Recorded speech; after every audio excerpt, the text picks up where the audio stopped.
Imagine an ordinary high school student, Shinju Kai, who hides a dark secret as a hired killer. Together with the class is transported to the world of sword and magic, where the fate of heroes awaits them. Having received the unique blessing, appreciation, he becomes an outcast among his classmates, but his cold-bloodedness and killer skills are ready to turn the rules of the game upside down. Will he be able to lead the world from the shadows to victory over the Demon King? Or will his dark side become a threat to everyone? Shinju Kai, a high school student with a dark aura, entered the classroom after a night of work as an assassin. Student number 35, Mido Shuji, the star of the soccer club and class president, greeted him, but without much enthusiasm. Student number 22, Nagasho Reina, the unofficial leader of the girls in the class, asked Mido with irritation why he was bothering with this intolerable Shinju. Mido reminded that their classmate, although he sleeps during lessons, does not show tact. At that moment, student number 1, Arashi Shunsuke, the terror of the school and the leader of the bullies, entered the classroom. His classmates, afraid of him, lined up to greet him. Noticing Shinjo sleeping, Arashi nudged him and, receiving no response, shouted, threatening to kill him if he continued to ignore him. Shinjo stood up abruptly, coldly declaring that he wanted to sleep and asking not to be disturbed. In a rage, he squeezed his hand with such force that even his hooligan friends were frightened. Student number 8, Kanzaki Rin, the main beauty of the class, talented in literature and martial arts, removed from everyone, asked to be quiet. Arashi snapped back. But then, student number 29, Hashimoto Mirei, a strict and orderly member of the discipline committee, intervened. She ordered him to stop since Shinjo had done nothing wrong. Student number 23, Narumi Ryoya, a frivolous guy, suggested that the girls stop arguing, assuring them that they would be ignored anyway. The lesson began and everyone sat down. In Kagura High School, Class 1-2, conflicts like this were routine. Shinjo continued to sleep, but suddenly felt a strange feeling. He noticed a blue glow under Mido's feet. The students, also noticing the mark, panicked, not understanding what it was. Having decided to evacuate, they did not have time. The glow flared up, and the whole class found itself in an unfamiliar stone room with massive columns. Shinjo, analyzing calmly, realized that they had been swallowed up by the white light and transported to another place. Nobody knew where they were or why. Mido Shuji called for everyone to calm down while checking to see if anyone was hurt. Arashi took the lead and ordered them to follow him, but Shinjo stopped him when he heard footsteps outside the door. The doors swung open, revealing a girl and a man in white robes, reminiscent of knights and princesses of the Middle Ages. Shinjo, hiding behind a pillar, assessed them. The man, well-built, with a sword, radiated danger. The girl had probably undergone training, but nothing outstanding. The girl, who identified herself as Leonora, the Archbishop of the Holy Country of Digrest, praised Shinju's composure, calling him a worthy candidate for a hero. Arashi, not believing it, rudely asked what kind of nonsense she was talking about, and stated that he had not heard of Digrest. Mido apologized for his classmate, explaining that they were confused, and asked him to explain what was going on. Leonora revealed that they were summoned to another world as humanity's hope to defeat the Demon King. They are candidates for heroes. The students found it hard to believe. Arasi, continuing to be rude, called her words nonsense. Guy, defending the saint, offered to teach the hooligan a lesson so that he would know his place. Leonora tried to stop the knight, but he refused, believing that it was better to show strength right away. Arashi, without retreating, rushed into battle, confident that he could dodge the first blow and counterattack with his bare hands. However, Guy swung his sword with lightning speed, delivering a precise blow to the forehead of the bully, who did not even notice the movement. The knight asked if he would continue after being wounded.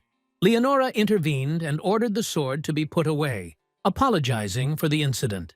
She assured that their group meant no harm and promised to explain everything in detail, asking for silence. Leonora stood in front of the class and revealed that their world was being invaded by the Demon King, and humanity was on the brink of extinction. The sacred country of Digrest desperately resists, but lacks the strength.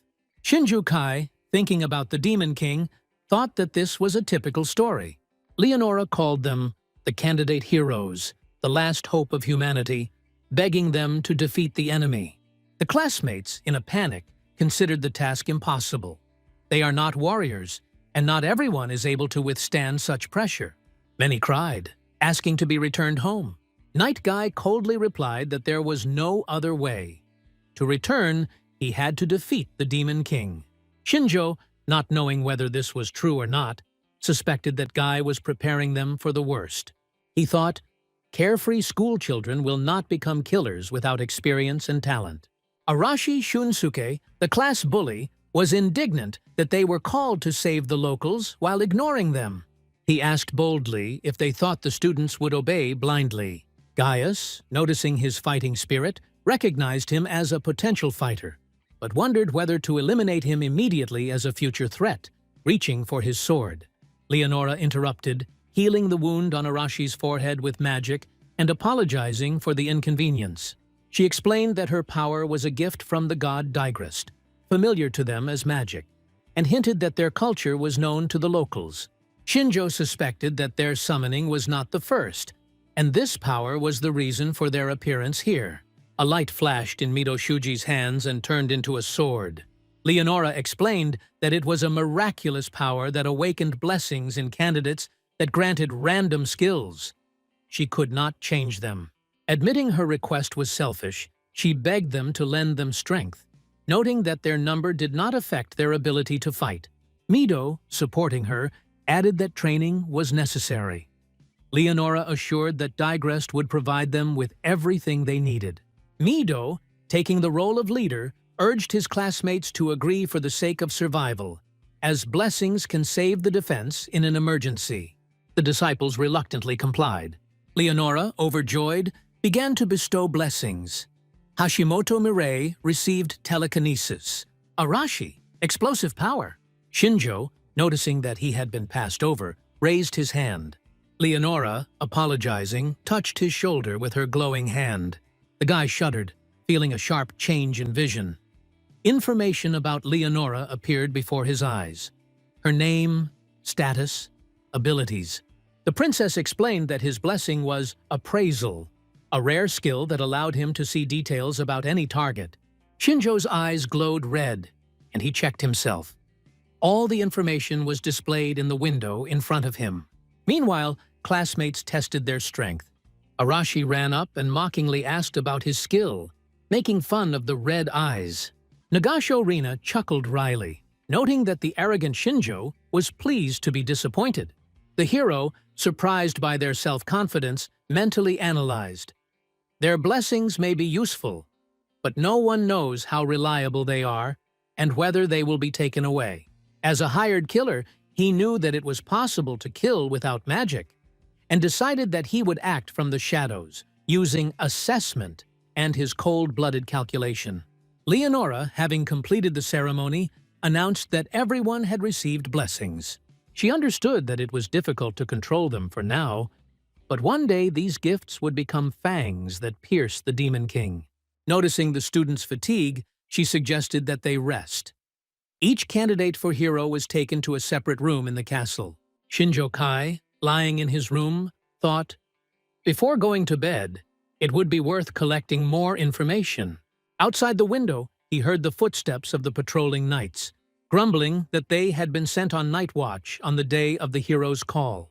They discussed the new arrivals, considering them to be children who were incapable of even holding a sword, and doubted that they would be able to defeat the Demon King. One knight suggested that the saint had a plan, but the other dismissed it, not believing it would succeed. Shinjo, hiding behind a tree, watched the patrol. It was the third round, and he realized that security had been tightened. After analyzing one knight with the help of assessment, he learned that he only knew fencing. He didn't have the miraculous power that Leonora had, which meant that not everyone in Digrest had it. Shinjo mentally calculated the geography. The castle was surrounded by a fortress city. He was interested in what things were like inside and how difficult it would be to get in there unnoticed. Deciding not to rush, he continued his observation, but soon finished for the day, returning to the room. Meanwhile, two students, Nagasho Rena and Hashimoto Mirei, went outside, finding a secluded place to practice blessings. Miley was afraid to take risks, fearing the wrath of the guards, but Rena assured that they were just practicing. They began to try their hand. Shinjo, noticing them, watched from afar. The blessings made him uneasy. Their power and unpredictability made him wary. He decided to follow the girls, but suddenly felt something strange and turned around. The girls also heard a rustling sound in the bushes. A creature that looked like a lizard, but was the size of a large dog, jumped out of the grass. Shinjo used assess. It was a Val lizard, an aggressive monster. The lizard inhaled sharply and let out a deafening cry. The girls, in panic, started to run, and the monster chased after them. Shinjo analyzed. The lizard moved quickly, but linearly, not distinguished by intelligence. The creature was large, but vulnerable to a precise strike. Pulling out a knife, he threw it at the monster, piercing its scales. The wound, although shallow, distracted the lizard, giving the girls a chance to escape. However, the lizard quickly recovered and approached the fallen Rena, who, paralyzed with fear, covered her head with her hands and screamed. At that moment, Shinjo's second knife plunged into the monster's head, and it fell dead. Rena, not understanding what had happened, assumed that she had been rescued. The girls hurried to leave, fearing another encounter with such a creature. Shinjo, after making sure they were safe, pulled the knife out of the lizard. He had no particular reason to kill the monster, but he couldn't leave it alive. Otherwise, he wouldn't have fallen asleep. He thought, if such creatures roamed everywhere, walking in this world would be dangerous. Suddenly, he heard another rustling sound. Deciding not to take any chances, Shinjo left, not wanting to face another enemy. At that moment, a man in a black cloak approached the lizard's corpse. After surveying the place, he muttered that the hero candidates were small fry, and he was disappointed. However, after sniffing, he noticed one with a similar smell, which aroused his interest. The next morning, Night Guy showed his classmates the corpse of the Val lizard, found near the walls of the capital. The students looked at the monster in horror. Guy explained that he was a minion of the Demon King who loved human flesh, and now the hero candidates were their main target. Researcher Steady, analyzing the carcass, noticed traces of witchcraft, the work of a demon of mid-level or higher. He assumed that rumors about the summoned heroes had reached the enemy, and he had sent reconnaissance. Shinjo Kai thought, witchcraft, other than miraculous power, is something new. The classmates panicked, wondering if the monster was controlled by a demon. Steady explained that the demons use Arabic witchcraft to control the monsters, animals and plants mutated by mana. Their power depends on the sphere of the mouth and mana, the source of which is evil, that is, the Demon King himself and his minions. Shinjo, observing Steady, decided that he would be useful for gathering information. However, he was worried that the lizard was being controlled. Recalling the evaluation data, he noted the monster's subordinate status, confirming the demon's presence. Shinjo realized that he had barely noticed him, and he might still be around. Suddenly, an ominous voice sounded in his head, asking if he really looked that much like her. He would die soon, and he shouldn't be afraid. Arashi, interrupting the hero's thoughts, declared that they must defeat the Demon King in order to return home, and did not intend to delay. Shinjo chuckled to himself. His classmates had grown bolder, seeing this world as a game, but war was still war. They would have to kill, and it was better to realize it sooner. Leonora intervened and urged them not to rush. She reminded them that the students had not yet mastered their powers and needed training. As hero candidates, they are developing faster than the locals, but are not ready yet. A week of training has passed. Shinju thought that it was strange that there was no language barrier, and his appraisal was useless in combat, which is why he was banned from sparring. But they gave me access to the library. Leonora noted that knowledge was also power, but the books mostly described the history of Digrest, and there was almost no information about demons. After finishing reading, Shinjo went to the training yard where his classmates were fighting. He noted, the saint was not lying. Their progress is stunning. 5 stood out. Narumi Ryoya, Arashi Shunsuke, Kanzaki Rin, Hashimoto Mirei, and Nagasho Reina. But Mido Shuji surpassed everyone, defeating the knight in sparring. He, surrendering, admitted that Mido was already stronger than him. Mido thanked him for the instructions, attributing the success to the blessing. Shinju used evaluation to find out that Mido's stats were DF a week ago, but now they are BA. Such a leap is incredible even for a genius. Blessings not only give abilities but also strengthen the body. While he was thinking, his classmates approached him, mocking him. Does he really not know how to fight and just stands on the sidelines? Their arrogance grew with strength, and the pressure on Shinjo increased. The argument was getting heated, but Leonora intervened, thanking everyone for progress that exceeded expectations. She announced that the schedule would be accelerated. Narumi, worried, asked if they would be sent after the Demon King right now. Leonora reassured them. Not yet, but it was time for them to fight a real monster in a real battle. Night Guy announced that today the hero candidates would have practice in the forest. It is impossible to move in a large group. It will interfere, so they will split into teams of 2 or 3 people. Classmates immediately began to form groups, but Shinjo Kai and one girl were left without a partner. The girl, upset that no one invited her, decided to team up with Shinjo. This was Kanzaki Rin, self-confident, cool-headed, and proud, who would not tolerate obstacles. Noticing his gaze, she sharply asked why he was looking like that. Leonora explained that the team that defeated the most monsters would receive a special reward, wished them good luck, and started the test. Kanzaki Rin, walking through the forest, told her partner that her blessing surpassed the abilities of her classmates, so Shinju could do nothing as long as he didn't get in the way. He agreed indifferently, relying on her. Shinju, using assessment, decided to study her combat potential. Soon he noticed 4 signals around. They were surrounded by small orc monsters. Kanzaki Rin easily fought back using her blessing, Control, to make others obey her commands. She ordered the orcs to drop their weapons and put their hands behind their backs. Shinju warned that the monsters were still nearby, and Rin prepared herself.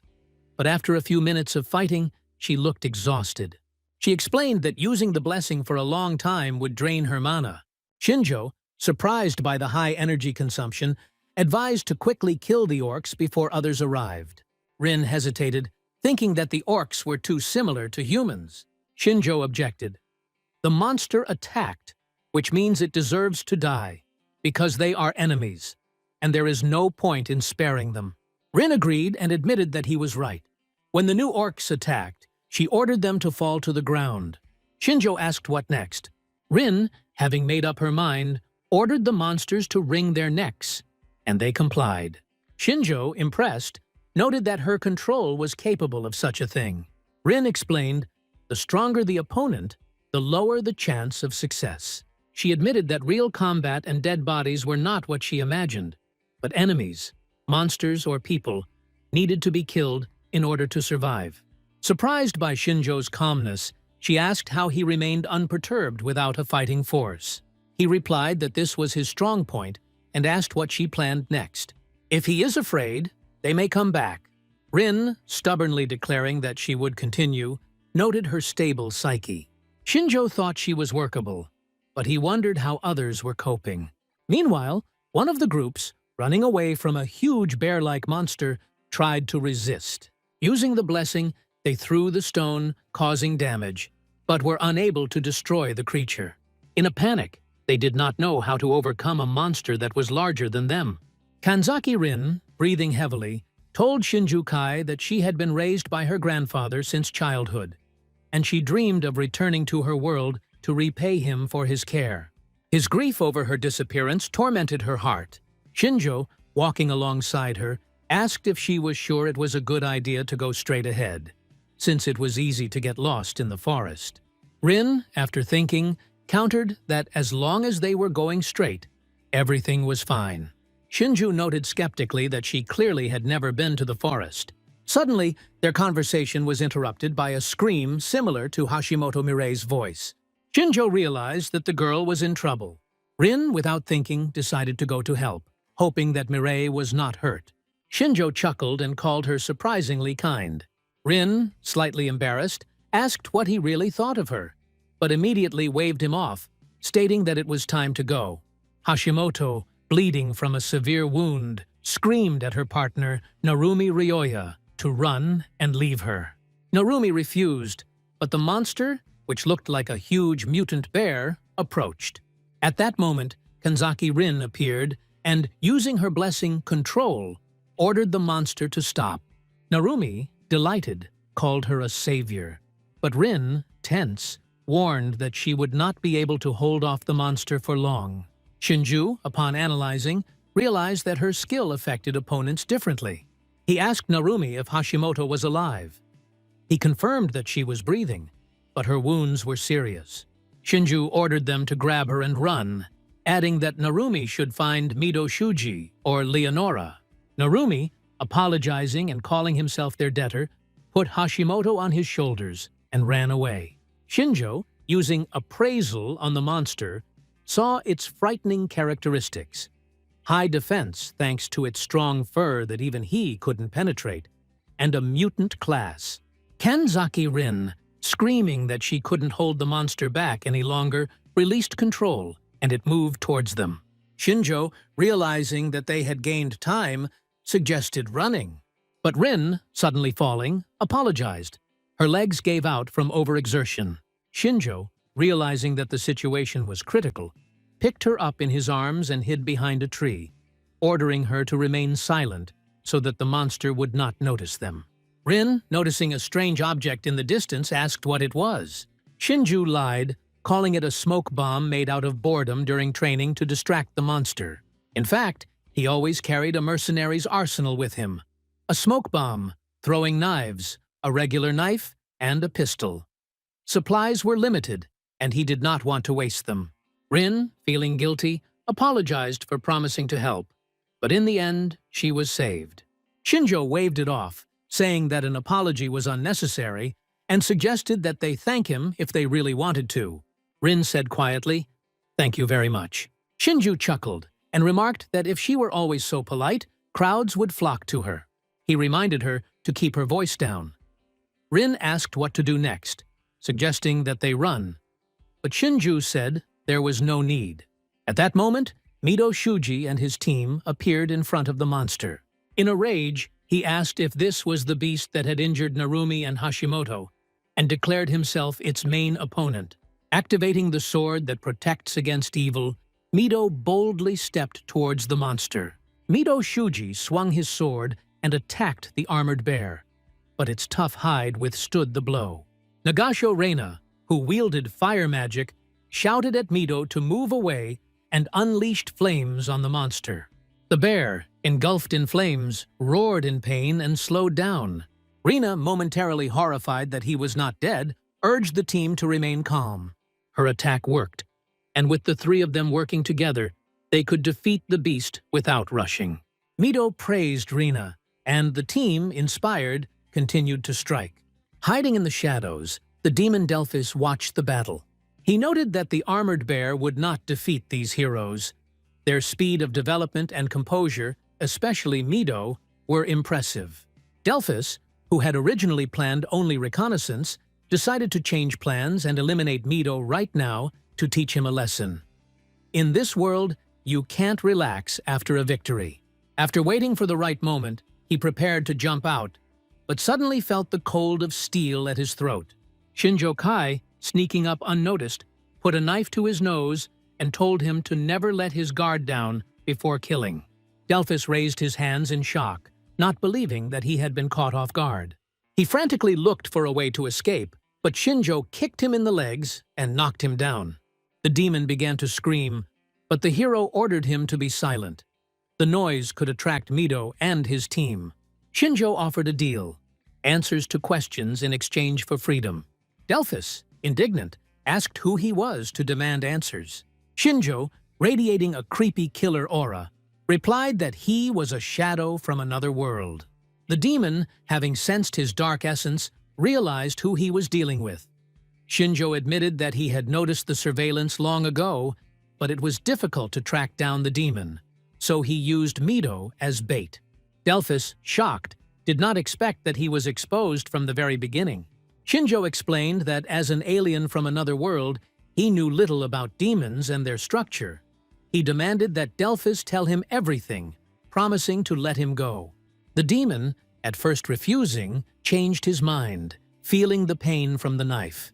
But suddenly, poison gushed from his mouth, a means of suicide. He began to die, gritting his teeth and cursing Shinjo for underestimating him. The hero, realizing that the Demon King's army was preparing carefully, realized that serious problems awaited them. A ratings window popped up in front of him, displaying information about the demon. At that moment, Kanzaki Rin ran up, looking at the dead Delphus in horror. She asked her partner if the demon was dead. Not believing her eyes, Shinju Kai looked at Kanzaki Rin and asked how much she saw. The girl replied that it was a little while, just the moment when the demon fell. Shinju explained that it was the assassin from the Demon King's army who controlled the armored bear and lizard that attacked Nagasho Reina and her friend. Rin, shocked, asked if this meant the demon was trying to kill them. Shinju confirmed that the Demon King's army was clearly targeting the hero candidates. Rin, admitting her naivety, asked how he had noticed the demon, if he had known about it. Shinjo, deciding not to hide it, said that in their world he worked as a hired killer, which is why he felt a colleague. Rin, horrified, couldn't comprehend his words. Shinjo added that whether to believe him or not was her choice, but the demon's corpse was a fact. He asked not to tell anyone about what happened, since the class was already on edge due to Hashimoto's injury. Rin promised to keep quiet, calling him unexpectedly kind for caring about his classmates' feelings. Shinju replied that, unlike him, they were not used to fighting, and her control might come in handy in the future. Meanwhile, student number 34, Honda Shiori, used the blessing of healing on Hashimoto. A golden glow enveloped the wounds, and Shiori assured her that the girl would be fully recovered within an hour. Narumi exhaled and asked if she was okay, and thanked Mido Shuji for defeating the monster. Mido confirmed that the beast was strong, but together they could defeat anyone. Leonora and Guy came to visit the group, noticing that everyone had returned. Outraged, their classmates began asking where they had been and why they had not been protected. Guy coldly replied that they were nearby, keeping an eye on them. Narumi, in anger, asked why they hadn't helped then. Guy objected. What kind of training is this if they are constantly being saved? Mido, supporting Narumi, pointed out that Hashimoto almost died.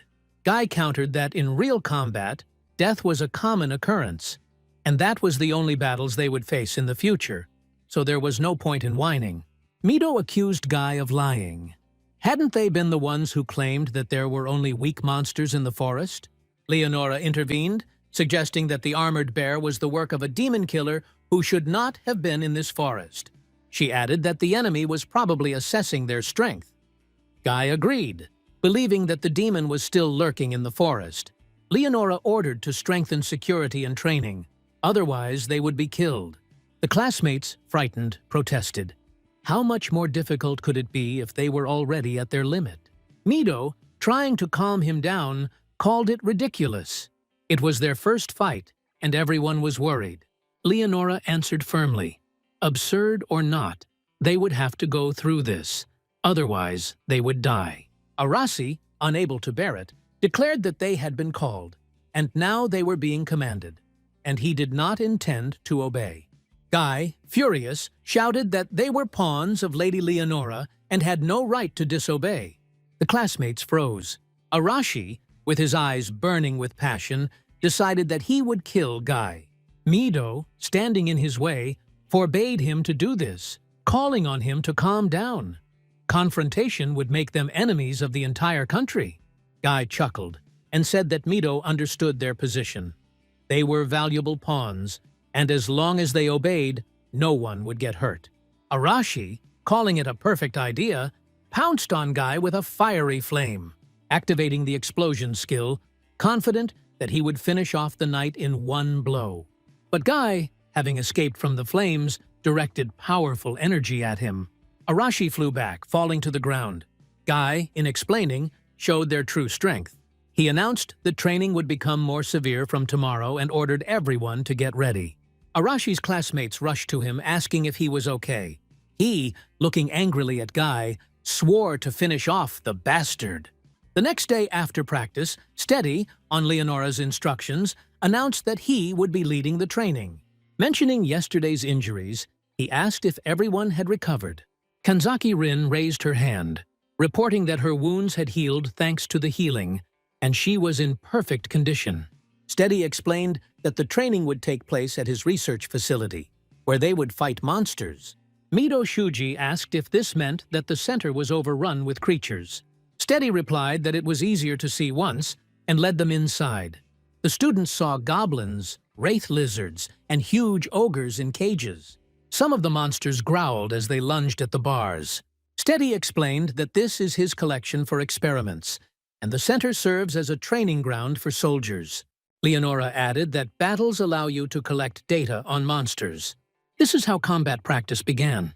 Shinjo Kai, watching his classmates, was surprised at their calmness for those who were thrown onto the battlefield without consent. Yesterday's experience had clearly affected them, but fear still paralyzed their movements. One monster threw the girl several meters away. She stood up, but Mido Shuji, noticing the danger, demanded that the fight be stopped.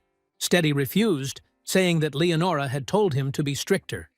He emphasized that candidates with divine blessings could not lose to weak monsters. The girl, enraged, concentrated the fiery power in her hand and brought it down on the monster, shouting that fear and hesitation were their main enemies. They were capable of this from the very beginning. Mido wondered, was Steady right, and the problem was just fear? He remembered that as the level of blessing increased, a new one could be obtained. Shinju approached Mido and reported that his appraisal had detected the second blessing, Deadly Attack on Monster, Level 1. Mido, inspired, asked Steady if he could come out onto the field. He gave his permission, noting that this is what practice is for. Mido activated the sword that protects against evil and deadly attack, igniting the blade with blue flames. The ogre, frightened, backed away. Mido, apologizing, declared that there would be no mercy and rushed forward. The monster, paralyzed with fear, did not resist. Mido cut off his arm and then his head, killing him easily. Shinju, analyzing, realized that with such strength, even an armored bear would not be a problem. If his evaluation also increases, he may receive a new blessing. Noticing that Arashi's blessing level had also increased, he decided not to tell him, thinking that standard training wouldn't work here. He needs other methods. Meanwhile, Arashi's classmates gathered around him, listening to his plan. He stated seriously that they would kill Guy, capture Leonora, and force her to reveal a way to return home. If the saint is killed, they will not be summoned again. Classmates, tired of the world, supported the idea. Arashi turned to Narumi, calling on him to join in as he was also fed up. Narumi asked about the chances of success. Arashi replied that with him, they would increase dramatically. Narumi, doubting, did not want to kill, but, remembering his comrades and their suffering, agreed to the adventure. The next day, classmates continued their grueling training in the yard. Shinjo Kai, observing their zeal, turned his attention to Mido Shuji, who, despite his success, considered himself weak and was looking for ways to become stronger. Shinjo approached and asked if it wasn't enough that he had already surpassed half of the Digress Knights. Mido frowned and replied that he couldn't defeat Guy, and that didn't suit him. He craved strength to protect everyone. Shinjo asked him what he thought of Leonora. Mido bitterly admitted that they were pawns to her, and Guy lied when he assured her that they would not be touched as long as they obeyed. Shinju clarified, "So if Leonora orders it, they will fight the Demon King to the death?" Mido nodded, understanding that their fate was sealed, but declared that he would fight the Demon King himself as a hero in order to bargain for a better life for his classmates. Shinjo, calling his plan noble, doubted whether Leonora would agree. Mido firmly replied that he was swinging the sword for her calling. At this moment, Leonora came out to the students, praising them for completing the task. Steady ran to her, but she announced that she and Guy would be leaving for a few days, and the candidates would remain under his supervision. The classmates, alarmed, asked where they were going. Leonora confirmed the departure, wished him success, and left with Guy. A knight standing to the side, worried, asked the lady if everything was okay, and noticed that Arashi was clearly up to something. Leonora agreed, assuming that he was preparing a rebellion. Guy asked her what she would do. Leonora, smiling, replied that she wanted to see what he would come up with, and for now, she suggested that he turn a blind eye to it.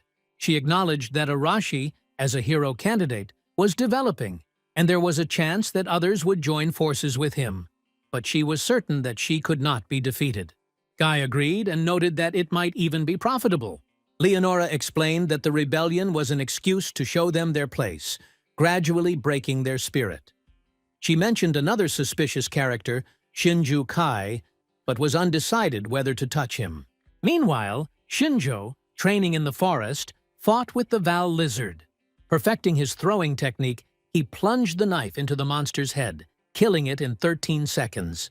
After activating evaluation, he analyzed himself. Killing the demon raised his level, but how to put it into practice? Suddenly he noticed an ogre attacking from behind. After throwing 3 knives, Shinjo realized that the monster's skin was too tough. Deciding to experiment, he activated the new skill, Display Weaknesses, after seeing the ogre's vulnerable points. Sneaking up, he threw the knives into the soft areas of the skin, killing the monster. Satisfied, Shinju noted that the skill was useful, but its power was still low. To survive in this world, he needs to become much stronger. Shinju Kai, surrounded by monsters, once again activated Weakness Display. Finding the vulnerable points of the brain and heart, he threw knives, but not all the creatures died instantly.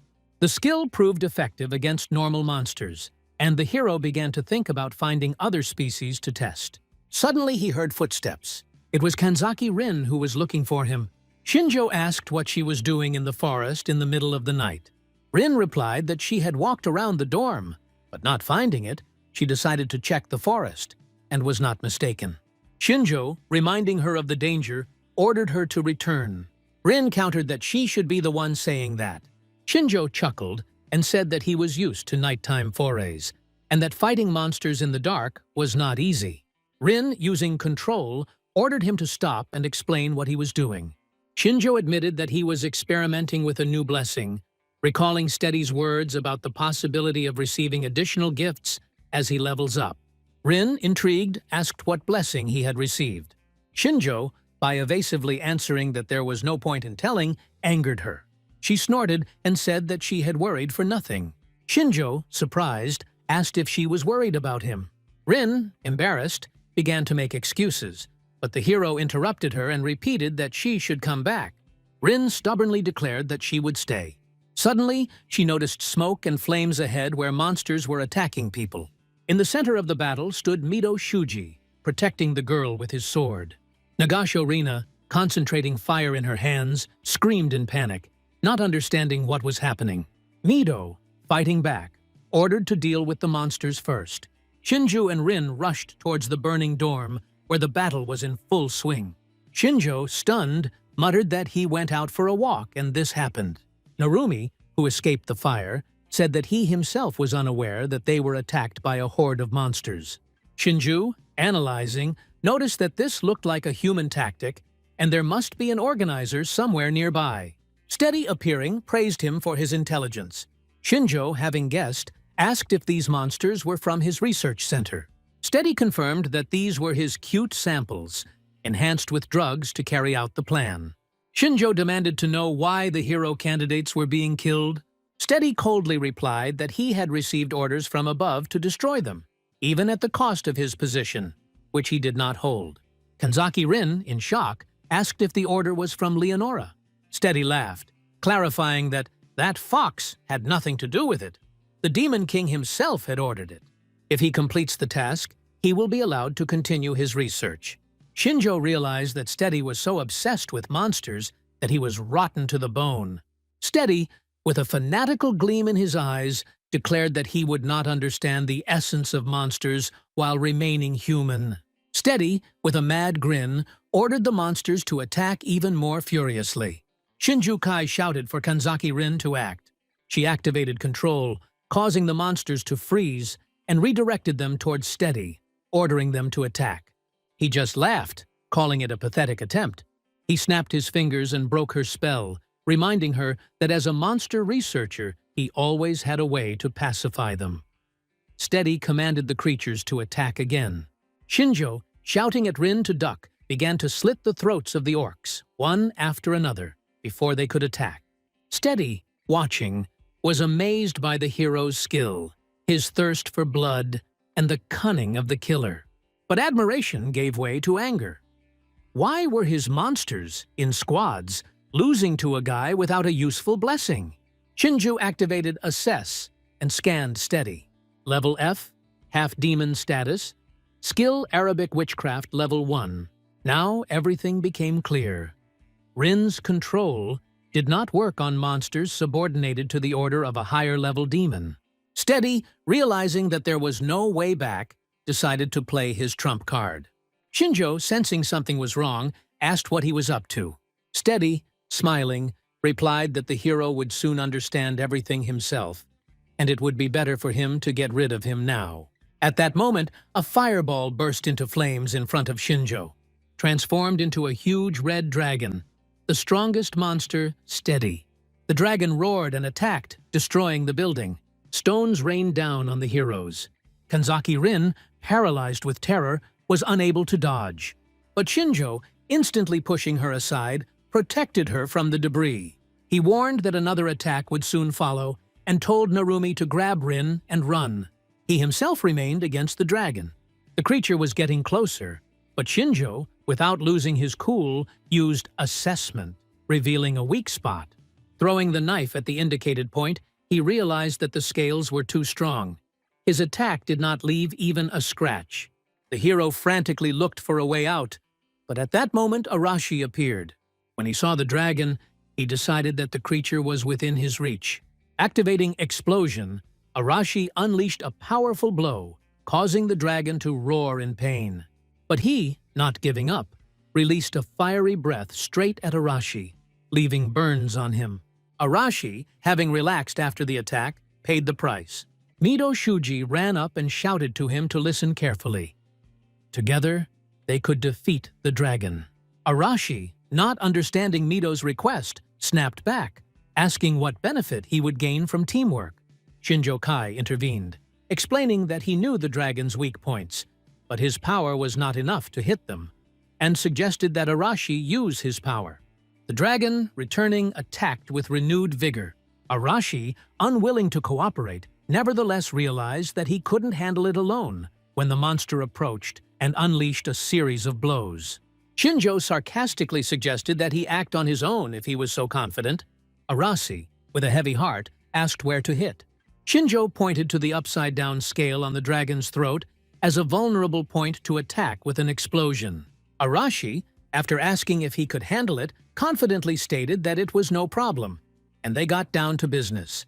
Steady, in a rage, ordered the red dragon to destroy the enemies. The creature, radiating a fiery aura, increased its onslaught. Shinjo distracted the monster from the front, giving Arashi a chance to sneak up behind him. Arashi shouted at the lizard to die, activating Explosion, hitting the vulnerable scale. The dragon froze, roared in pain, and collapsed, destroyed. Steady, stunned, could not believe that his trump card had fallen. Shinjo, looking at him coldly, asked what he would do without the dragon. Steady bluffed that he still had many monsters, but Shinjo reminded him that the rest had already been dealt with. The classmates united and began to attack Steady. Steady, overcome with panic, realized that there was nowhere to run. Narumi jumped up and used magic to push him off the high wall he was standing on. Steady fell into the water, gasping for breath. The tip of Shinjo's sword flashed before his face. The hero, holding him back, said that Steady attacked them at night, but dragged out the fight. And now he has a lot of questions. Steady, begging for mercy, promised to tell everything. But suddenly, the water, as if alive, began to pull him in even more strongly. A moment later, he choked and died. The classmates, shocked, did not understand what had happened. Shinju explained that it was probably a curse technique. While digging through the library's archives, he had read about similar spells that could work if a traitor was willing to reveal secrets. Mido, thinking, suggested that Steady was killed by a curse to prevent him from giving up the information. This meant that the threat from the Demon King's army would only grow. The day after the incident with Steady, her classmates were horrified, and Leonora could not believe that such a thing had happened in her absence. Narumi, indignant, reproached her for entrusting them to Steady and asked if she hadn't suspected anything. Leonora apologized, clarifying that she didn't expect such damage from a monster lord of Steady's level. The students, stunned, realized that she knew about his essence, but did nothing. Leonora recalled that she had warned about the stricter training, and this was only the beginning. Classmates, remembering the burning dormitory and the death threat, were outraged. Guy sharply ordered them not to relax even at night, otherwise they would face instant death. Shinjo Kai thought even he didn't notice the horde of monsters in time, and to demand such a thing from school children is madness. Leonora, changing the subject, announced that they would soon go to the capital, where a parade would be held in their honor so that the people could see the heroes. The students were surprised why this was necessary. Guy, preparing the horses, said that he and the knights would set out at dawn. In the evening, they set up camp with tents, fires, and a guard of 30 soldiers, among whom there were no serious fighters. Arashi, having gathered his classmates, noticed that there was little security, and this was the perfect moment for their plan. They looked at each other, agreeing. Usually there are more soldiers, and these are weak, and besides, the knights underestimate them, not expecting a rebellion.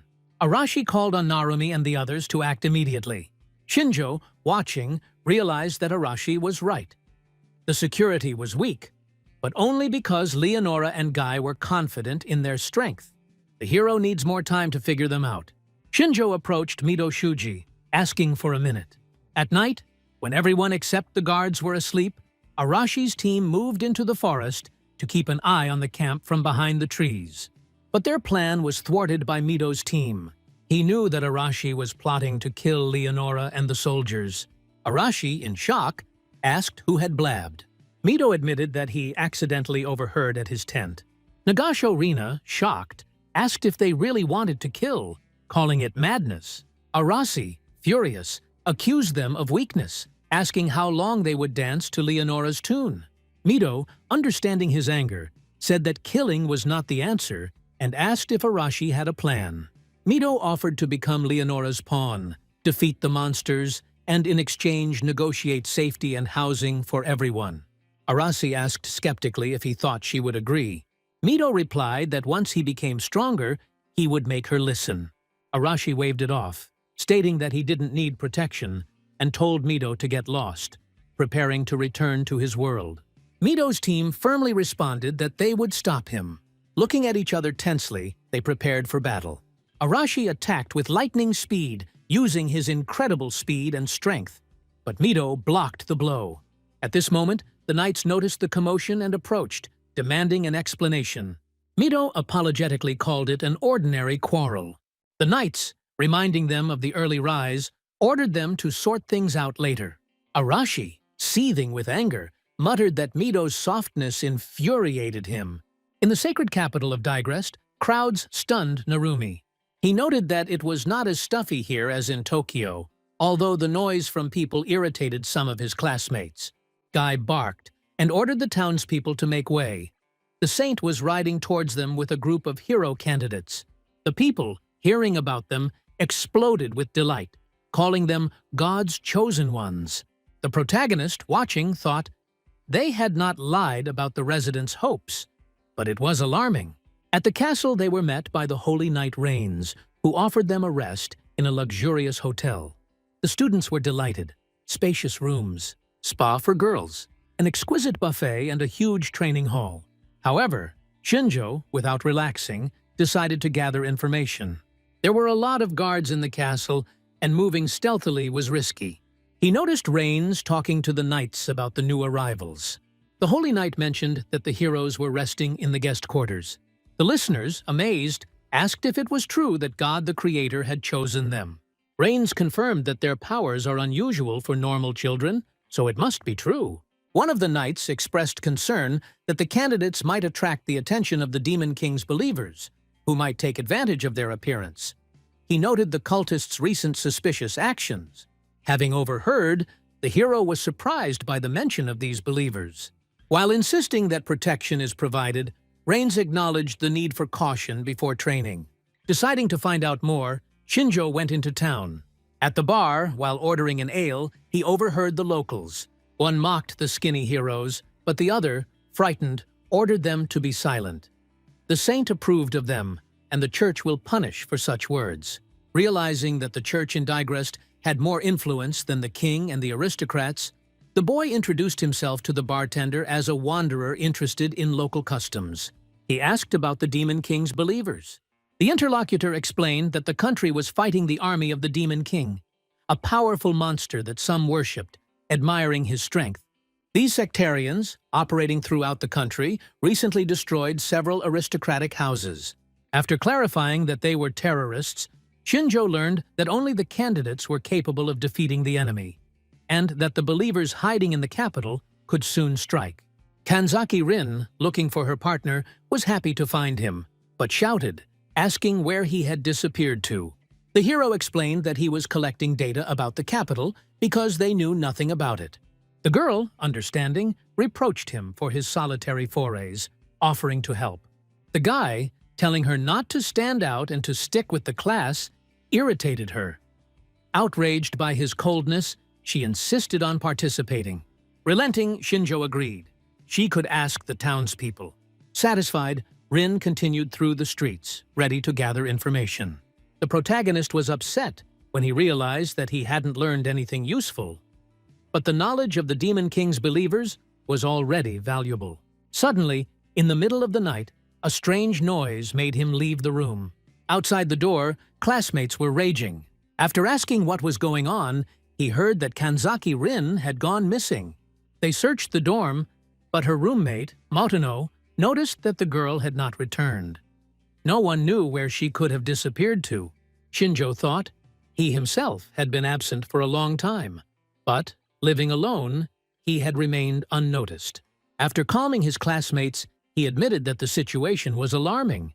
When they asked if he knew anything, the boy apologized, saying that he was asleep and did not see anything. Mito Shuji, standing in the middle of the group, announced that she was definitely not in the castle, and night was approaching. They had to look in the streets. Nagasho Rina assured that Rin could handle it herself, but since everyone insisted, she was ready to help. Shinjo, realizing that the city had long since fallen asleep in the dead of night, went out into the streets. While wandering through the alleys, he noticed Rin's student card on the ground. Having picked it up, the hero felt danger. Several cloaked figures who had been following him attacked with swords. Fighting back, he delivered precise blows, killing the attackers one after another. Having won, the boy contemptuously called them amateurs, weak both in fencing and in stealth. Activating assessment, he demanded to know everything, but realized that the opponents were already dead. Meanwhile, Rin, tied up, fought off interrogation. She firmly stated that she would not say anything, despite the threats. The villains, grinning, said that they only needed candidates for heroes and began to tear her clothes, checking how long she would remain silent. Shinjo, having tracked down her location, hid behind a column. After analyzing the enemies, he saw two weaklings and was surprised how they were able to grab the girl. Throwing two knives, the hero hit them in the head. Rin, who was scared, sighed with relief when she saw her partner. He ran up, asked if everything was okay, and began to untie the chains, putting off the questions. Having freed her, the guy suddenly noticed a new threat. A man with a sword jumped up to them and struck the floor nearby with his blade. It was Rains, the Holy Knight, who coldly declared that the candidates could not be left alive. Shinju, shocked, realized who was in front of him, but he corrected him. It would be better to call him the head of the Demon King Church. The hero realized that the enemy had penetrated the top of Digrest. Rains, with a fanatical gleam in his eyes, declared that the murder of the candidates would hasten the day of destruction. The protagonist, using assessment, studied Rain's. All of the knight's stats were at level B, a versatile fighter requiring maximum vigilance. Deciding to attack first, Shinjo rushed forward, but his opponent easily parried his blows. Rayance concentrated the seal in his palm, causing fire to scorch his enemies. Surprised by such a technique, the hero dodged, but the knight, clutching a flaming sword, approached, mocking that he couldn't escape in the air. Declaring the fight futile, he swung for the finishing blow. Suddenly, Shinjo pulled out a gun and shot him straight in the head. Reigns collapsed dead. Shinjo, lamenting, realized that he did not want to use the weapon. The ammunition was limited. The knight was right. The jump was a mistake. You need to hone your melee skills to survive in this world. Kanzaki Rin, shocked, asked where he got the gun from. The partner reminded that in their world he was a hired killer, and weapons came naturally to him. The girl, shuddering, admitted that the thought of a gun at her side was frightening, but thanked him for saving her. Shinju dismissed it as a coincidence and asked why she didn't use control. Rin explained that the handcuffs blocked her power, but she was okay now. Picking up his jacket from the floor, the hero noted that there were strange instruments in this world and ordered them to leave. Rin reported that she overheard enemies planning an attack on her classmates. Shinjo confirmed that one of the attackers he left alive told the same story. The prisoner, begging for mercy, explained that their king considered the candidates an insult and ordered their destruction. The main character asked if she had been killed. The guy clarified that she was alive and they wanted to use her as a hostage. After interrogating Kanzaki, they headed to the hotel. In the morning, unlike Steady, the curse did not affect them, because these fanatics are not connected with demons. Rin, outraged, called them cultists, disappointed in the people of this world. Shinjo advised her not to lose her vigilance, reproaching her for her naivety. The enemies took advantage of her gullibility. Rin defended herself by saying that they were polite in answering her questions. The hero asked skeptically if it seemed suspicious. The girl, with her head down, admitted her mistake. Suddenly, Mido Shuji ran up to them, happily hugging Rin. She apologized for disturbing him, but the group leader waved her off, glad that they were safe. When he asked if Shinjo had found her, he received an affirmative answer. The hero asked for a minute to discuss something important.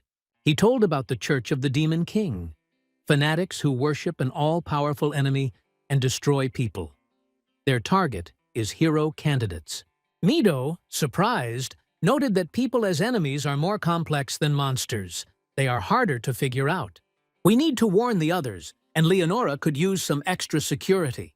Rin countered that the saint would most likely tell them to figure it out themselves. Mido agreed, but insisted on gathering his classmates, since they were looking for Rin around the city. At that moment there was a loud explosion. Dark smoke rose in the distance. They were fanatics, but now there were dozens of them. Mido asked if the enemies knew where to look for their group. Shinjo, noticing their approach, ordered his classmates to prepare for defense. The protagonist quickly assessed the enemies using the skill. Their strength ranged from F to D rank, 6 in total, and their skills were significantly inferior to Rain's. It was a fighting force, but a weak one, and Shinjo decided that he could handle it without difficulty. Together with the team, they stood in a circle, taking the blows. He ordered Kanzaki Rin to act. The girl used control, ordering the attackers to stop. They froze, confused, but not all obeyed. The hero, without wasting time, threw knives, striking the foreheads of his opponents. Dozens of enemies fell dead. Mido Shuji, in a panic, made a remark, pointing out that these were people, not monsters. Shinjo, coldly asking what the problem was, reminded that enemies were enemies, and that was enough to destroy them.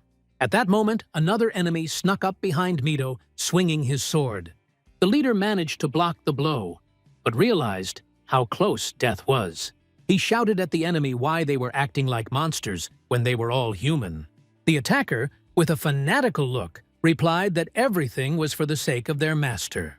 Shinju told Rin not to interfere, telling Mido that it was time to stop being soft. Mido swung his sword and cut his opponent's sword in half. He froze, looking at the debris in horror. The leader offered to surrender, promising mercy if the sword was thrown away.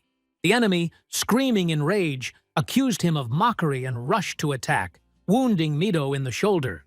Laughing hysterically, he didn't notice how the leader's sword flared brighter. Mido pierced him through and through, killing him. Shinjo ordered to finish off the enemy, but Mido objected that he was already dead. The hero, objecting that this was not a fact, insisted on eliminating any threats. Mido, in anger, shouted that Shinjo was too calm because they were the same people. The hero coldly replied that it was a matter of choice. Kill now or wait for the enemy to attack again. Is the life of a stranger really more important than his classmates? Isn't Mido the strongest in the class? The leader exhaled and admitted that he was right. With a sigh, he cut the enemy's body in half and ordered the others to help. Arashi, fighting with another gang, finished off the last enemy. Clenching his fist, he used explosion, shouting for him to die. The enemy fell dead. Classmates saw the bully as a ruthless fighter. At that moment, Nagasho Reina appeared, incinerating her opponents with fire and demanding that they burn. Surprised by the number of enemies, she noticed her classmates dodging the fight and reminded them that they knew how to fight. Let them fight at least one-on-one. They, horrified, explained that they could not kill people. Rina, irritated, insisted, if they don't kill, they will be killed. But every time they approached the enemies, the classmates shied away, unable to raise their hands. Rina, confused, did not understand their weakness. Leonora, watching from afar, wondered how to judge their preparation in this chaos. The enemies instantly recognized the saint among their targets. Leonora calmly explained that the hero candidates were under her command, and her presence in a moment of danger was natural. The opponents mocked her, asking if she was really going to save them without the knights, and if she was making fun of them. The saint calmly called them amateurs, blinded by the Demon King's power, and declared that they were no match for her. Enraged, the villains ordered her to be silent and rushed to attack from all sides. But she activated the skill Prostrate, causing them to collapse to the ground, unable to move. Resistance seemed impossible. Nagasho Rina, amazed, noted the similarity of this power to Kanzaki Rin's ability to control bodies.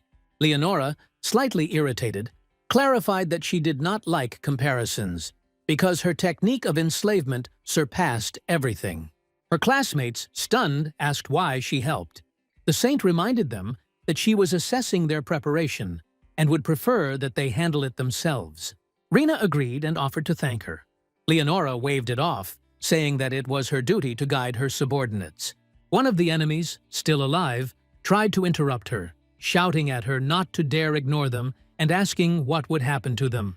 The saint, apologizing for her forgetfulness, ordered the candidates to finish off the remaining ones. The disciples had no choice. The saint began to completely control their bodies. One of the girls, in tears, dealt the fatal blow with a sword. Shinju Kai, watching from the roof, analyzed. This was the third-level enslavement technique. Kanzaki Rin, standing nearby, noted that the saint's power was many times greater than her control, subduing the crowd on an incredible scale. They need to figure out how to counter this. Half a day had passed since the Demon King's believers had attacked. Hashimoto approached the fighters and asked how they were holding up. Rina admitted that the shock still hasn't worn off. Narumi, gritting his teeth, accused the saint of manipulation. She used them as puppets, forcing them to kill with her hands. It was inhumane. He asked Rina if the saint controlled her body. She shrugged her shoulders and replied that she didn't care. But the irritation remained, because not everyone is so stable. And this is Leonora's fault. Mido Shuji, on the contrary, blamed himself, believing that he had not managed to protect everyone. His classmates supported him, assuring him that he had saved them. But Shinjo, interrupting Rin, finished the thought. Even with greater speed, the outcome would have been the same. The saint is too much for them. After defeating the believers, they and Mido split into groups to save the people. They managed to help a few, but they didn't get to Rina's team. The Demon King cult won't retreat anytime soon, but by killing their leader, Reince, the hero has forced them to lie low. Something else is more important now. Turning to Rin, he asked if she would agree to the mission. The girl nodded, but as she left the room, she suspected something was wrong. The partner explained, "In order to resist Leonora's enslavement, the help of someone with similar strength is needed." Rin, stunned, asked what was required. The hero proposed a test. Let her use control on him. The girl, horrified, rejected the idea. The day after the defeat of the Demon King's sect, a grand parade was held in the capital of Digrest in honor of the hero candidates. Their victory over the fanatics won the hearts of the townspeople, who greeted them with delight, praising them for their salvation. But the main character couldn't help but wonder, could the saint have planned everything from the very beginning? If so, she is an extremely dangerous opponent. Leonora, having gathered the candidates, announced that they were returning to the temple city of Alpha, the place of their summoning, which was under her control. Mido Shuji asked if she would go with them. The saint explained that she would remain to deal with the consequences of the incident and that others would accompany them. Nagasho Rina reminded that the dorm in Alpha burned down. The joke caused panic in one of the girls, Naomi, who began to shake with fear. Rina, noticing this, asked if everything was okay. Naomi mumbled apologetically that she was fine. Leonora, sensing the tension, moved closer, but Naomi stepped back, almost falling. Rina ran up and tried to calm her friend down, and she again assured her that everything was fine. The saint smiled and said that since it was nothing to worry about, she was leaving, but would see them again. Rina, having guessed the reason for the fear, angrily attacked Leonora, but Naomi stopped her, insisting that it did not matter. The saint turned around and left. Guy announced that the detachment would move out at night and stop in tents to rest. Arashi's team, secluded in the forest, discussed a new plan. Shinjo, watching, realized that they were ready to act.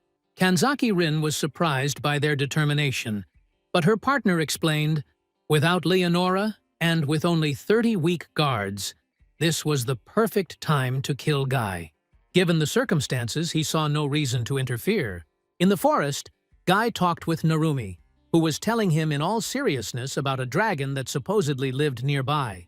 Leading the knight through the thicket, he assured him that the beast was somewhere nearby. Guy, lost in thought, noted that the road led to the capital, and the dragon was threatening the travelers. It was necessary to report to the tamers. Suddenly, Narumi screamed, pointing at something.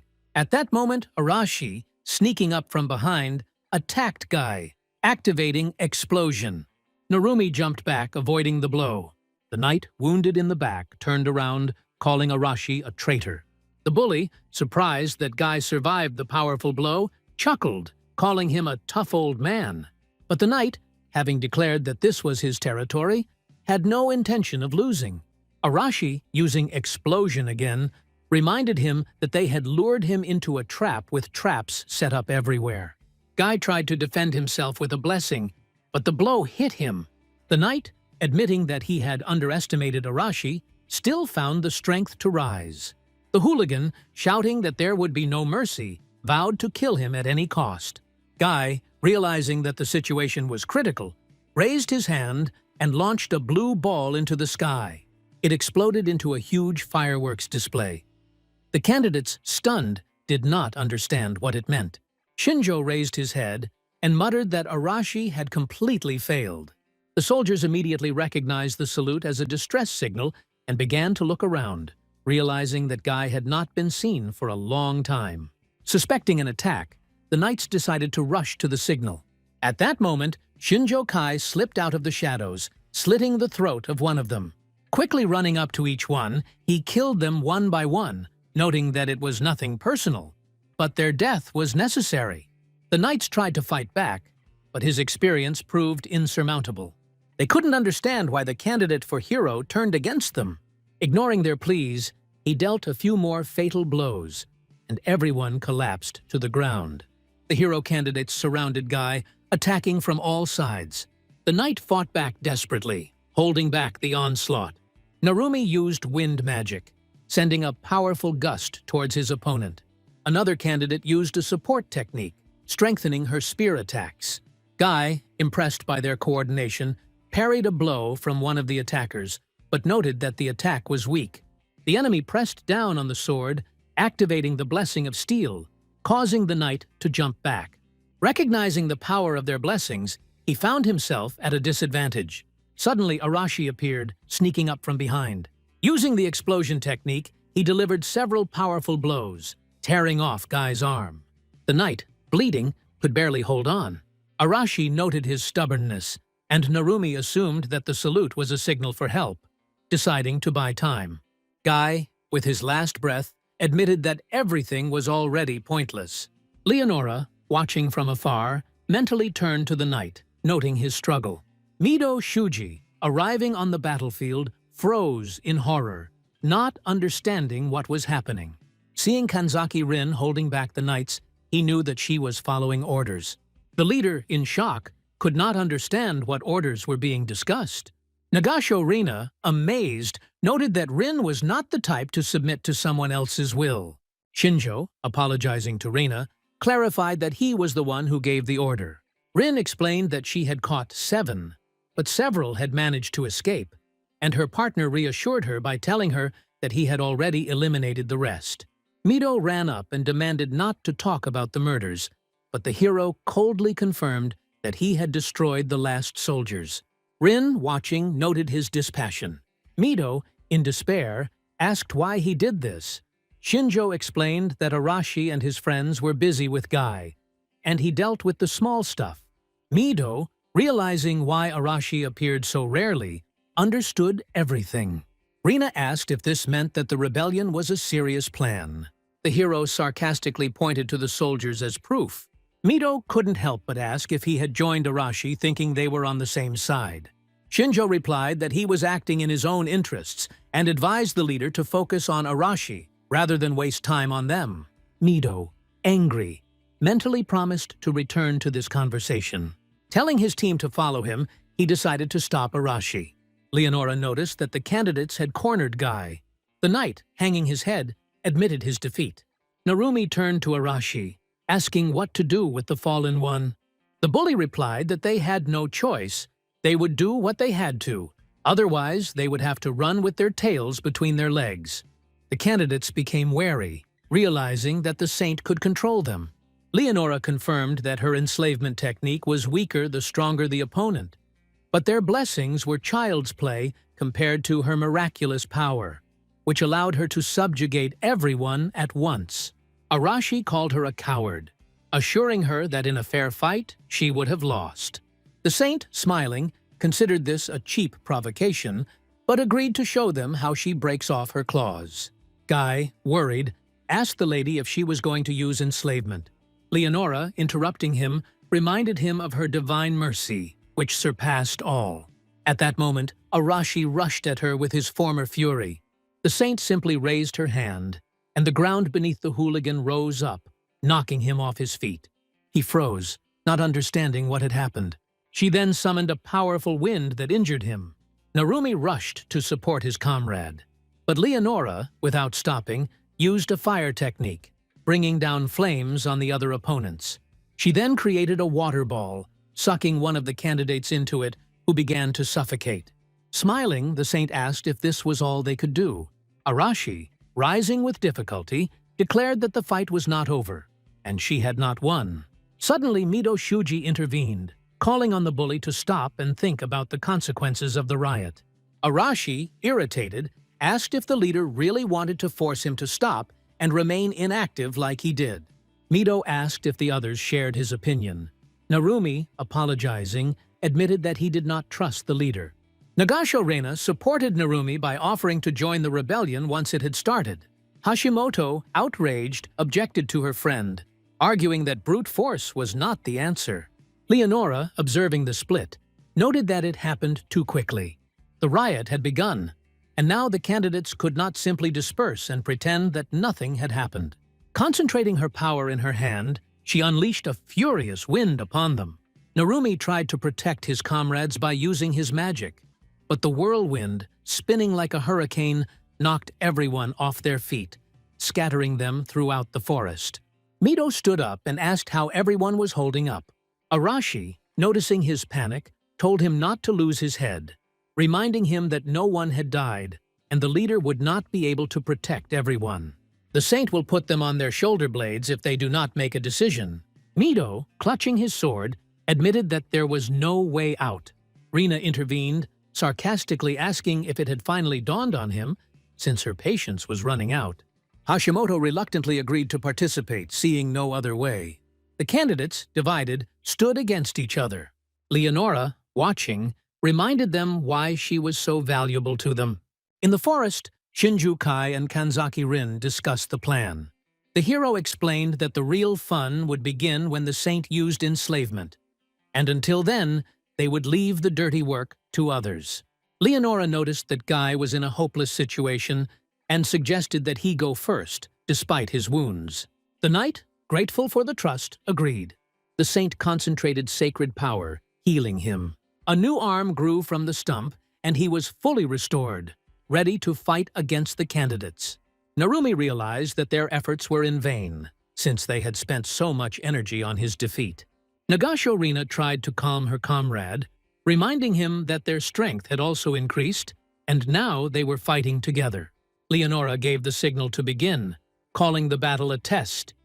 If they did not defeat them, they would not become heroes. Mido Shuji, having ordered to cover him, rushed forward, repelling Guy's attacks. The knight, struck by the radiance of the leader's sword, realized that a simple block would destroy his blade. Leonora summoned ice, forming dozens of crystals that rushed towards Mido. Rina concentrated her fire and launched a fireball that melted some of the fragments. The saint, delighted with her skill, asked if she could repeat it. Mido, meanwhile, dodged the ice spikes, but the danger was growing. Narumi warned about the rocks flying above the leader. Hashimoto used telekinesis to lift them up, asking what to do. Narumi activated the wind cutter, attacking the saint. But her defense deflected the blows, and the stones fell at her feet.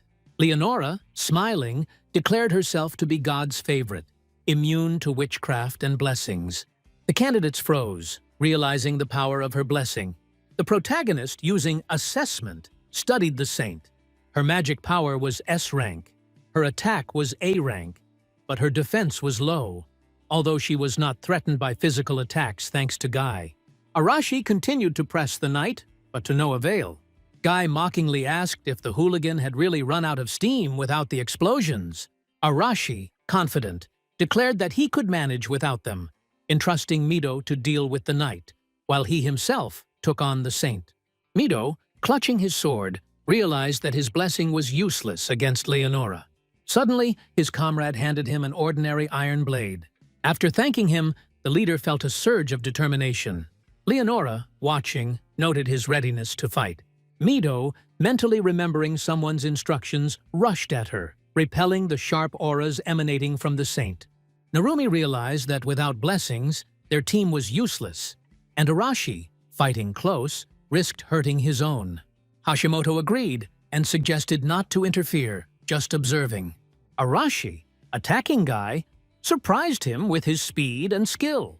With a powerful blow, he knocked the knight down, mocking his slowness.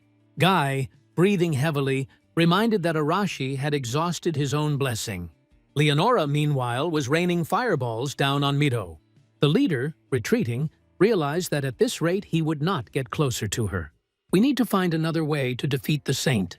Leonora, with a slight smile, noted that she expected such agility from Mido Shuji, since only a few were able to dodge her techniques with such grace. The leader, gritting his teeth, understood that until he closed the distance, the fight would remain a one-sided game. Blessings have no effect on the saint, and her mastery of long-range attacks makes Nagasho Reina and the others useless in this fight. The only chance to get closer at any cost. Deciding to act more quickly, he began to make his way towards his opponent, maneuvering between her spells. Leonora, noticing his persistence, called upon the wind, creating a powerful whirlwind. Mido, enveloping himself in an aura, rushed forward, closing his eyes to concentrate.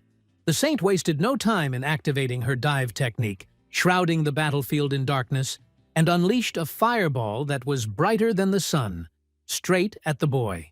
Nagasho Reina, in horror, could not believe that the leader was in such danger, and no one could help. Leonora, watching, mentally noted that Mido was unconsciously strengthening his body with magic, capable of releasing all his power at a critical moment. It was a rare talent, but still inferior to her power. The fire consumed the leader, and, mortally wounded, he collapsed to the ground, lifeless. Meanwhile, Arashi continued to fight with Guy. Realizing that explosions were no longer usable, he frantically searched for a way to defeat the knight. Guy, sensing his doubts, called the bully a brat and attacked, plunging his sword into his stomach. Arashi, stunned, began to fall, not believing that he was losing to a half-dead old man. The knight, approaching, mocked him, asking if this was all he could do without a blessing, and called him an amateur. The bully gritted his teeth as he replayed the training in his head. He was no pushover. With an excited smile, he focused his strength, ignoring the pain.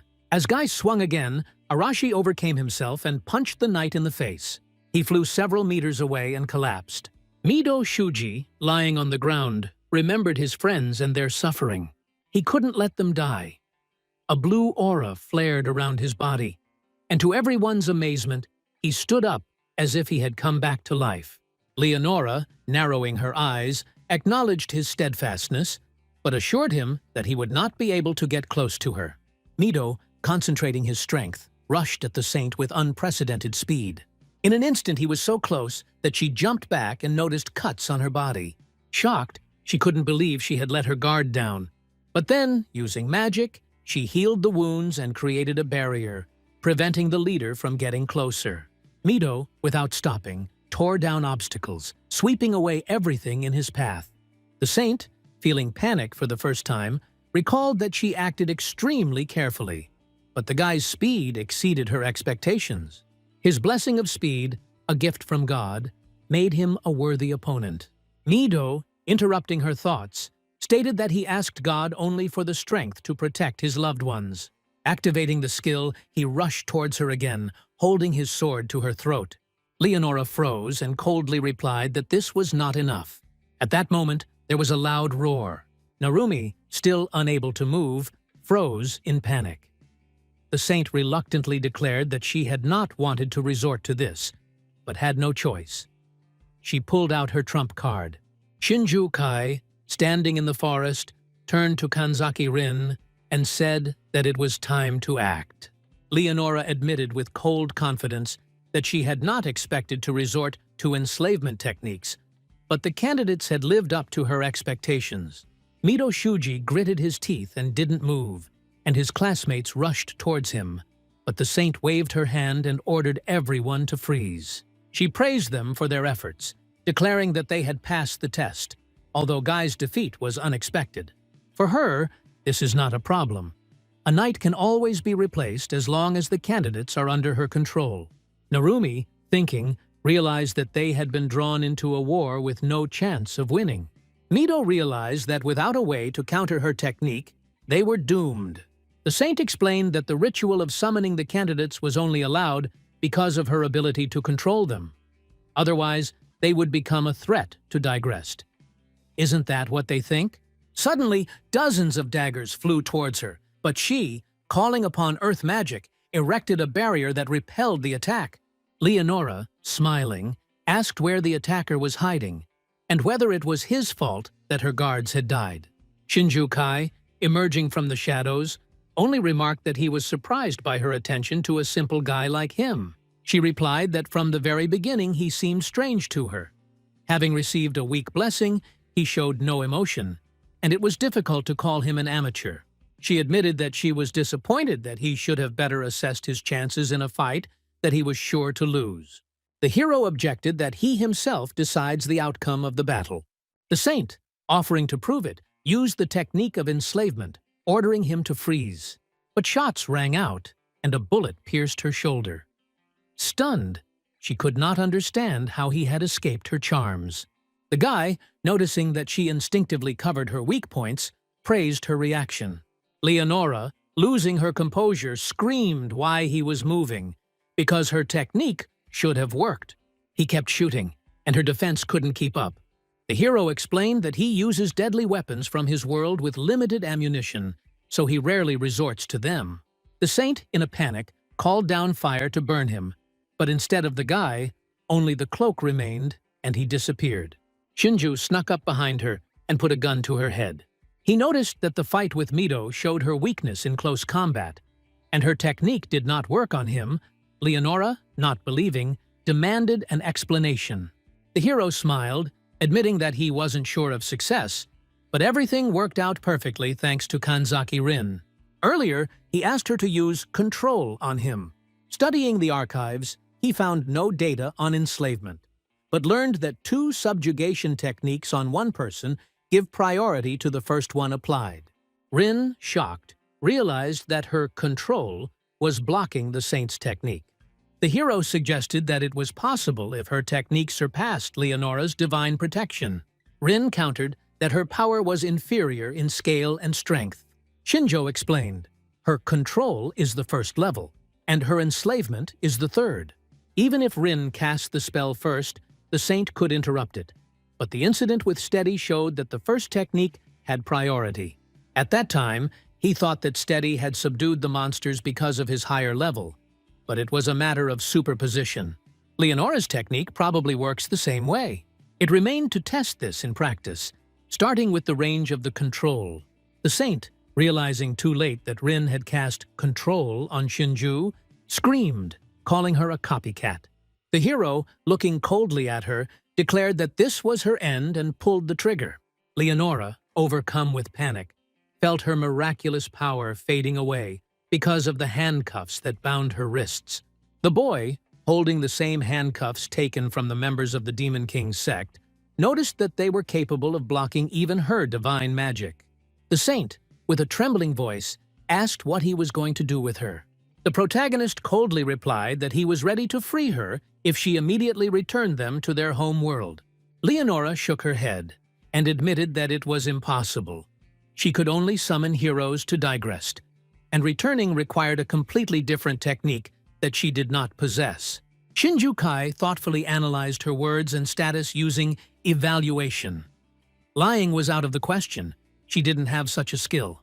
The hero narrowed his eyes and asked if this meant that she had deceived them by promising to return home after defeating the Demon King.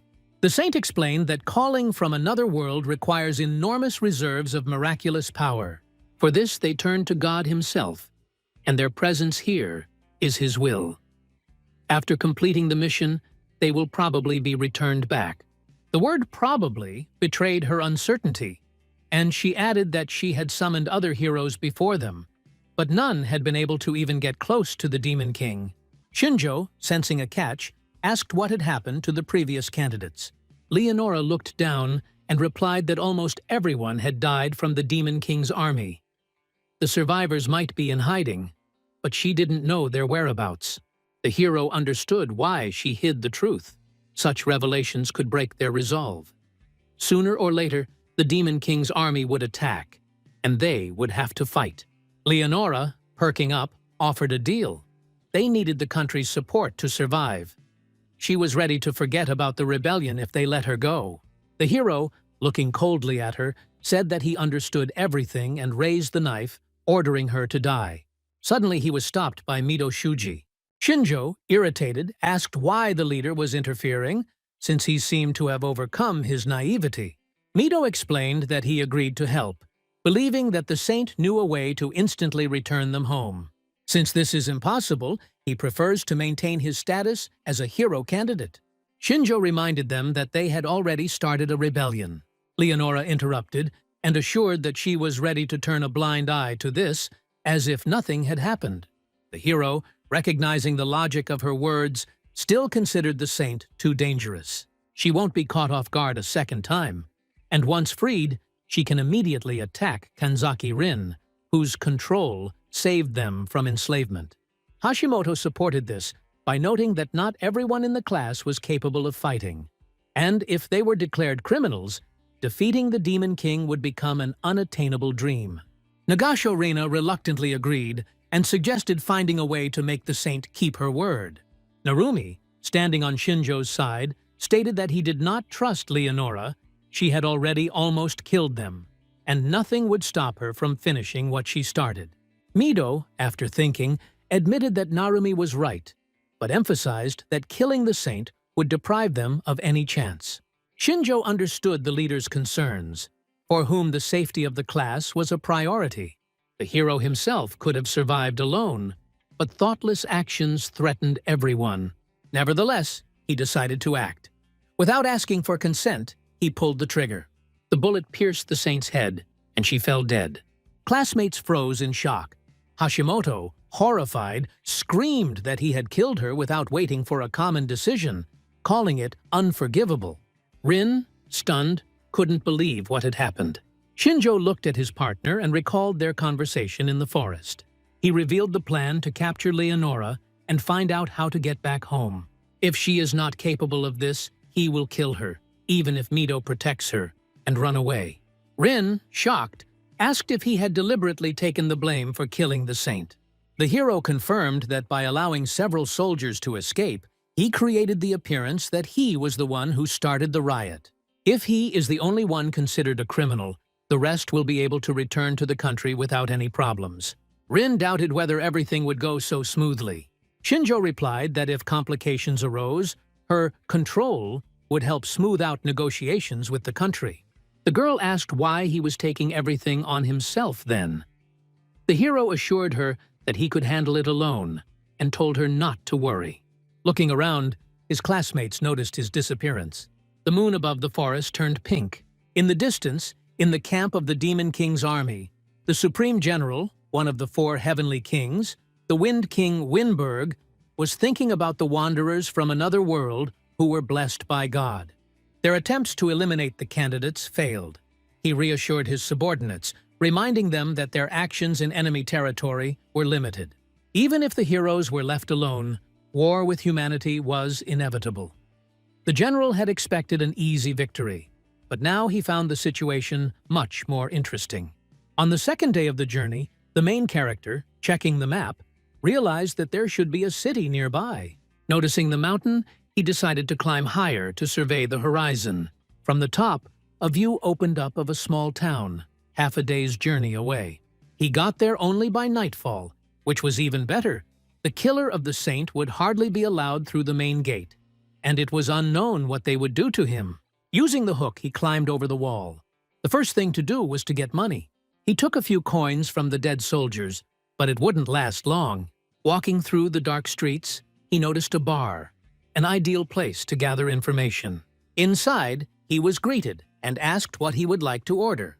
Having chosen his ale and food, he began to eavesdrop on the conversations of the visitors. The bartender, noticing an unfamiliar face, asked if he was a traveler. The hero, having quickly got his bearings, told a fictitious story, ran away from his hometown, and is now looking for a way to make money. The interlocutor, sympathizing, suggested that his house had been destroyed by the Demon King's army, calling it a catastrophe. Shinjo Kai mentally praised himself for his successful cover story and asked where an undocumented refugee could find work. The bartender advised me to become an adventurer. The guild gives out quests, most often to destroy monsters, but the work is not for weaklings. Having assessed the guy's appearance, he noted that he did not look frail and was surprised that he was traveling alone. The hero, confidently declaring that killing a monster was no problem for him, clarified how to become an adventurer. The process turned out to be simple. All you had to do was register with the guild in the city center, where hands were always needed and documents were not fussy. The bartender, sharing that he himself had once been an adventurer until a knee wound ended his career, served food. The next morning, the hero woke up in a room next to the bar, thanking for the night's lodging. Deciding to stay in the city, he noticed that the girl at the reception did not pay attention to his face. Photography hasn't been invented here yet, so there's no point in being overly cautious. He won't be discovered. Finding the Adventurers Guild, he entered inside. The hall was full of fighters, noisy and confident. Approaching the reception desk, he announced his desire to become an adventurer. The girl nodded and asked for a silver coin for the contribution. After handing it over, he introduced himself as Siren, a 17-year-old refugee from a city destroyed by the Demon King's army. The name Siren, his old code name from his homeworld, came in handy unexpectedly. The data was enough for registration. The guild member explained the rules. Each adventurer is assigned a rank depending on their achievements and skills. S rank for branch leaders, A for masters, D for the middle level, E for those who have received the certificate. Newbies like him start at F rank. By completing tasks, you can increase your reputation and rank. There were requests posted on the board in the room, and she advised choosing something for F rank. After thanking him, he walked over to the board.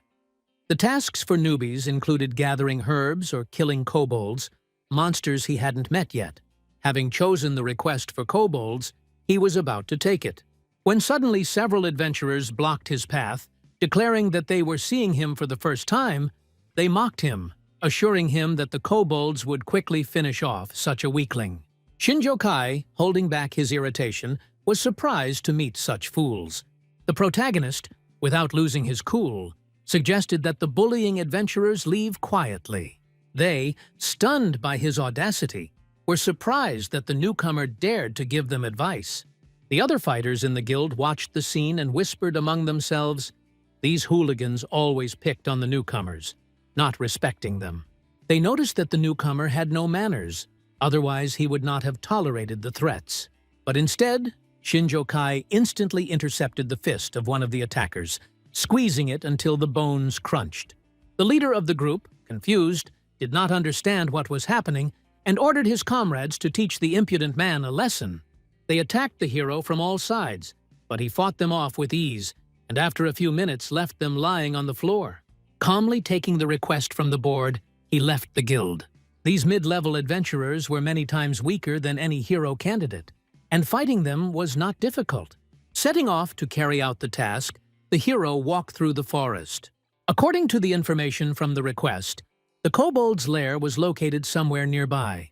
Soon, he noticed fresh tracks on the ground, similar to those of animals, leading deep into the thicket. Deciding that they might be kobolds, he followed them, marveling at how well they hid their presence. Suddenly, a wolf-like monster with a sword in its paws appeared behind him. The hero, amazed, assumed that the kobold had taken the weapons from the people. Jumping back, he dodged the attacks, using earth magic to blind his opponent with mud. Choosing the moment, he threw the knives, hitting the monster's weak points. He fell down dead. Using appraise, Shinjo confirmed that it was a kobold. It wasn't difficult to kill one of these, and he decided to kill a few more for money. Returning to the guild with the kobold ears as proof, he asked if that was enough. The girl at the registration desk, stunned by the number of trophies, did not believe that a newbie had dealt with so many monsters on his own. The hero confirmed, noting that it was more difficult to find them than to kill them, because his combat skills were at their best. But his reconnaissance of the territory was lame. The employee, impressed by his strength, asked him to wait while the reward was prepared. Even weak monsters paid well, and the money would come in handy in the future. Deciding to settle temporarily in the city as an adventurer, he thought that connections with other fighters would help him obtain valuable information. As he was leaving the guild, he noticed a blond man who greeted him warmly. The man looked stronger than the guild bullies and introduced himself as Lyle, a B-rank adventurer who was solving the internal problems of the fighters in the city. Calling the hero by name, Siren, he mentioned that he heard about the guy who beat up his charges. The protagonist, remaining calm, explained that the quarreling adventurers were the ones who started the conflict. Lyle, not believing it, accused him of lying, claiming that Siren had attacked his charges. Waving his fists, he demanded that the excuses stop and promised to make the newcomer answer for everything. His comrades caught up, threatening that this was only the beginning, but the hero easily repelled their attacks. Lyle was slow, his technique clearly self-taught, full of obvious moves and open spots. Shinjo Kai mentally noted that the enemy was not used to fighting humans, but as a monster hunter, it was understandable. Lyle, angry, asked why a strong fighter would attack the weak. The hero, calling it a misunderstanding, offered to explain. They went to a bar where Siren told the truth about what happened. Lyle, admitting his mistake, realized that his charges had lied. Blaming himself for not checking the facts, he punished them by telling them to think about their behavior. The hooligans apologized, but Lyle clarified that the apology should be addressed to Siren.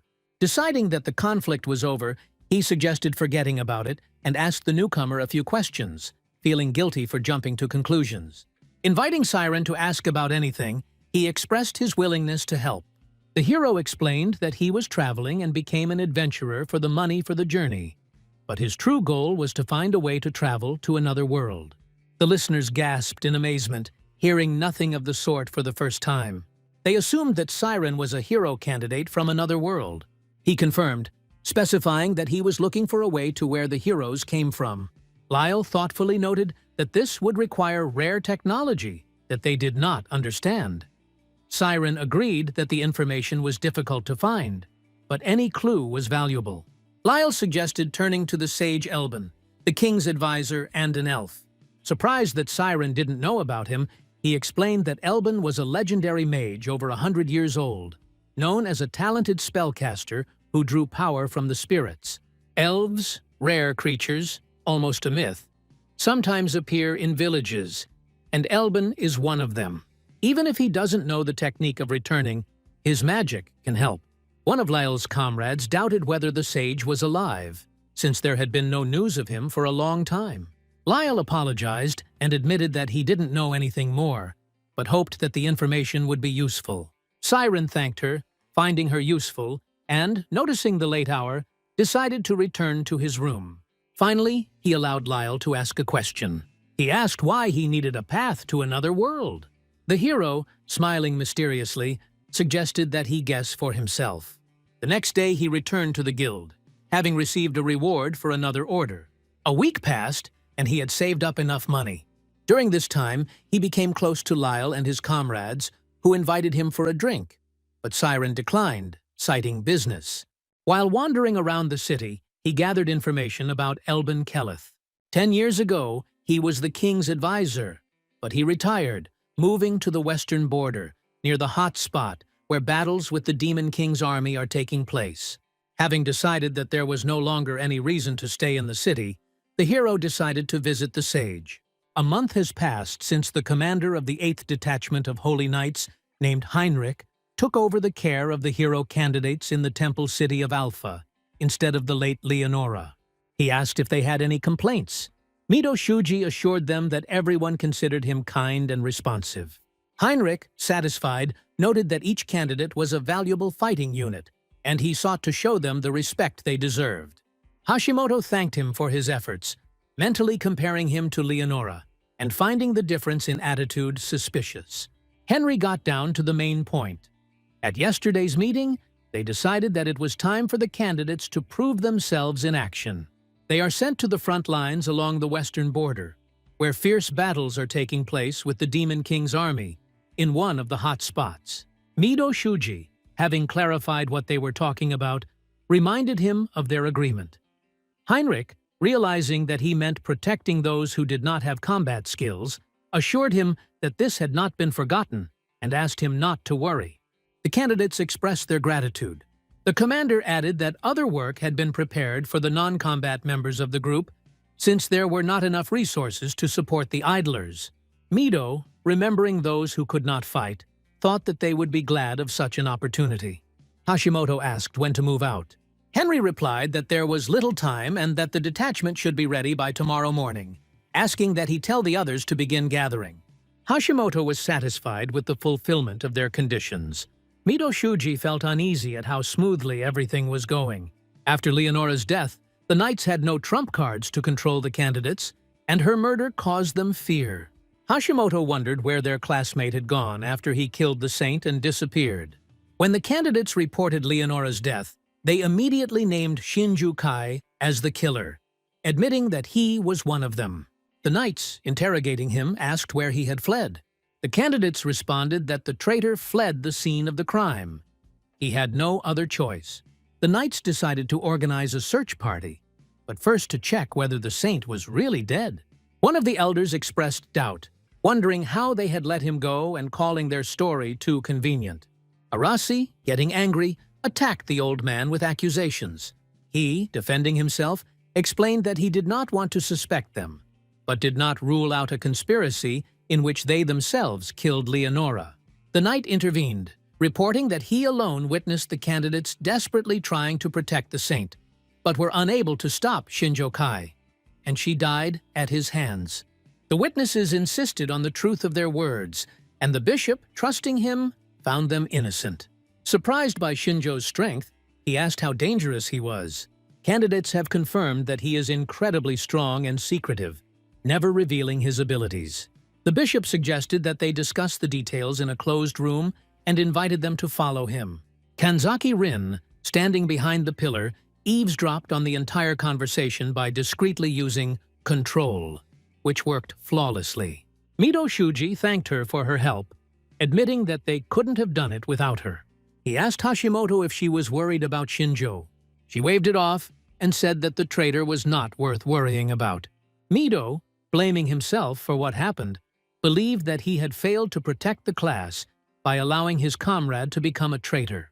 Having gathered the candidates, he announced the decision to send them to the front lines. The battle group had to prepare. Everyone was overcome with fear, but Nagasho Reina reminded them that it was too late to be afraid. They had chosen the path of fighters themselves. One of the girls asked if they were really being sent alone. Mido explained that they would be joining the 8th Squad of Knights under Heinrich's command. Kanzaki Rin inquired about the fate of Shinju Kai. She was informed that a reward had been placed on his head, and all resources had been thrown into the search, but so far to no avail. Her classmates were surprised by her concern about the traitor. Nagasho Reina, burning with anger, vowed to burn him if she found him. Rin, hiding her sadness, mentally admitted that she missed her partner and would like to go with him. One of the hero candidates, exhausted by the long march, began to loudly complain of fatigue and ask when there would be a rest stop. Hashimoto, holding back her irritation, reminded them that they had recently stopped for lunch and now they had to walk until nightfall. The last few days they had done nothing but walk, and their fatigue was growing. Suddenly, Arashi ordered everyone to stop, noticing monsters in the bushes.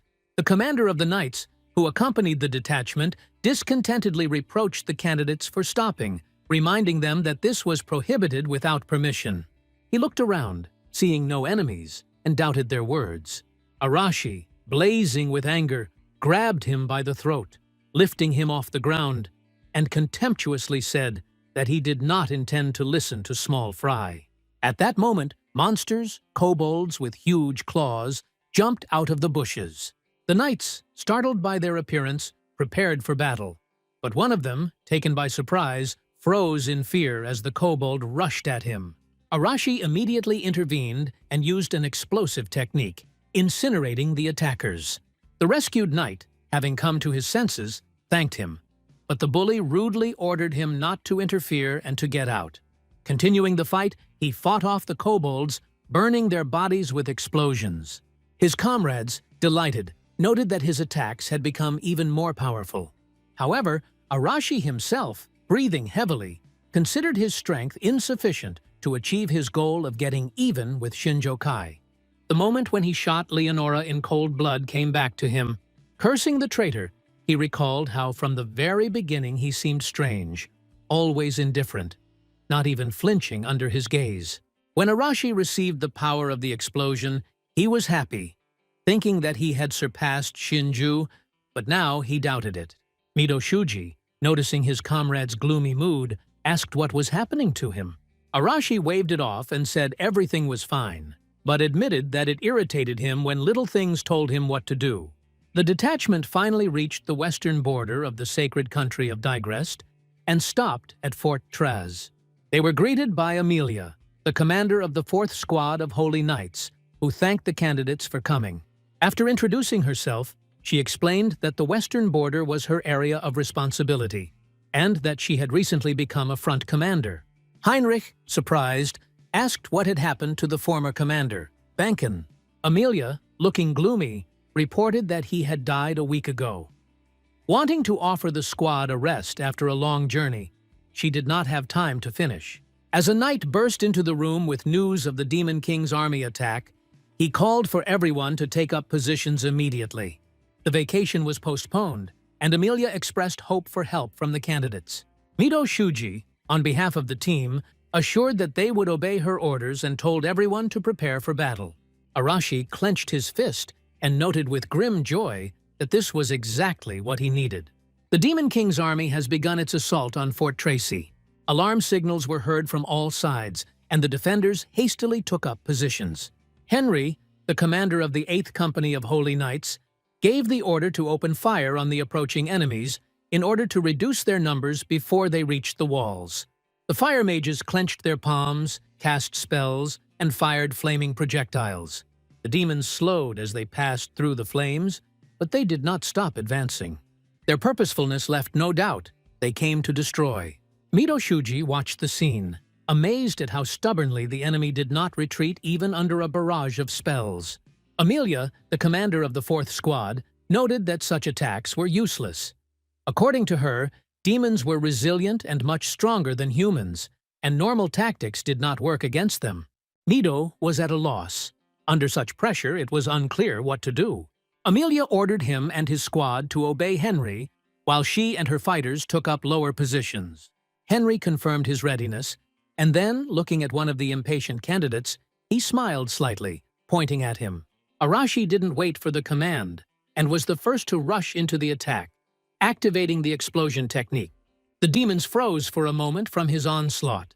He shouted that he didn't care who he fought, and called his enemies closer, hoping for a fight. Mido, seeing this, did not want to lag behind.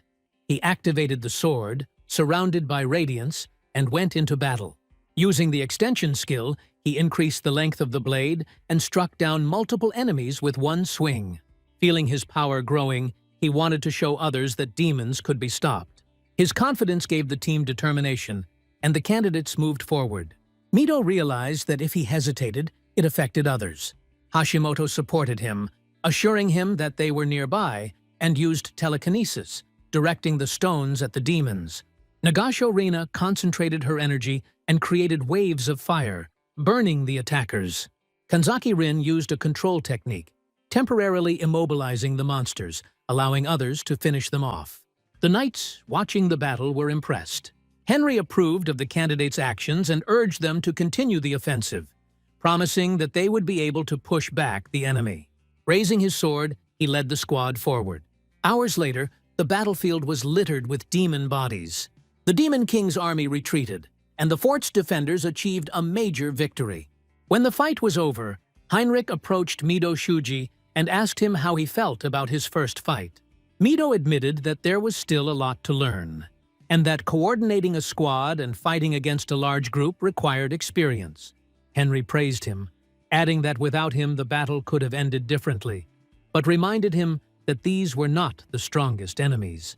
Greater demons possess dangerous powers. Mido nodded, promising to take that into consideration. In the demon lair, the commanders, with their heads down, reported their defeat to the Demon King. They admitted their mistake. The Overlord, dissatisfied with the result, listened to them in silence. One of the 4 heavenly kings, the commander of the army, known as the Earth King of Stongai, did not hide his cold rage. The protagonist made his way through the echo of the great forest in the west of the sacred country of Digrest, feeling that the exit from the thicket was near. This means that the home of the great sage Elben Keleth is nearby. Suddenly there was a sharp sound behind him, and long tongues flew past, almost hitting him. Turning around, he saw monkeys with unusually long tongues. Using the appraisal skill, he found out that they were gibbons, B-tier monsters. Confident in his abilities, he grabbed the knife and assumed a fighting stance. The monsters' tongues reached out to him, but he deftly dodged, repelling the attacks. Noticing their slowness, he realized that victory would be easy. With a precise blow to the head, he killed one gibbon. The rest, seeing the death of their relative, froze. Shinjo Kai, wondering mockingly if he himself would have to approach them, noticed how the monkeys ran away in panic.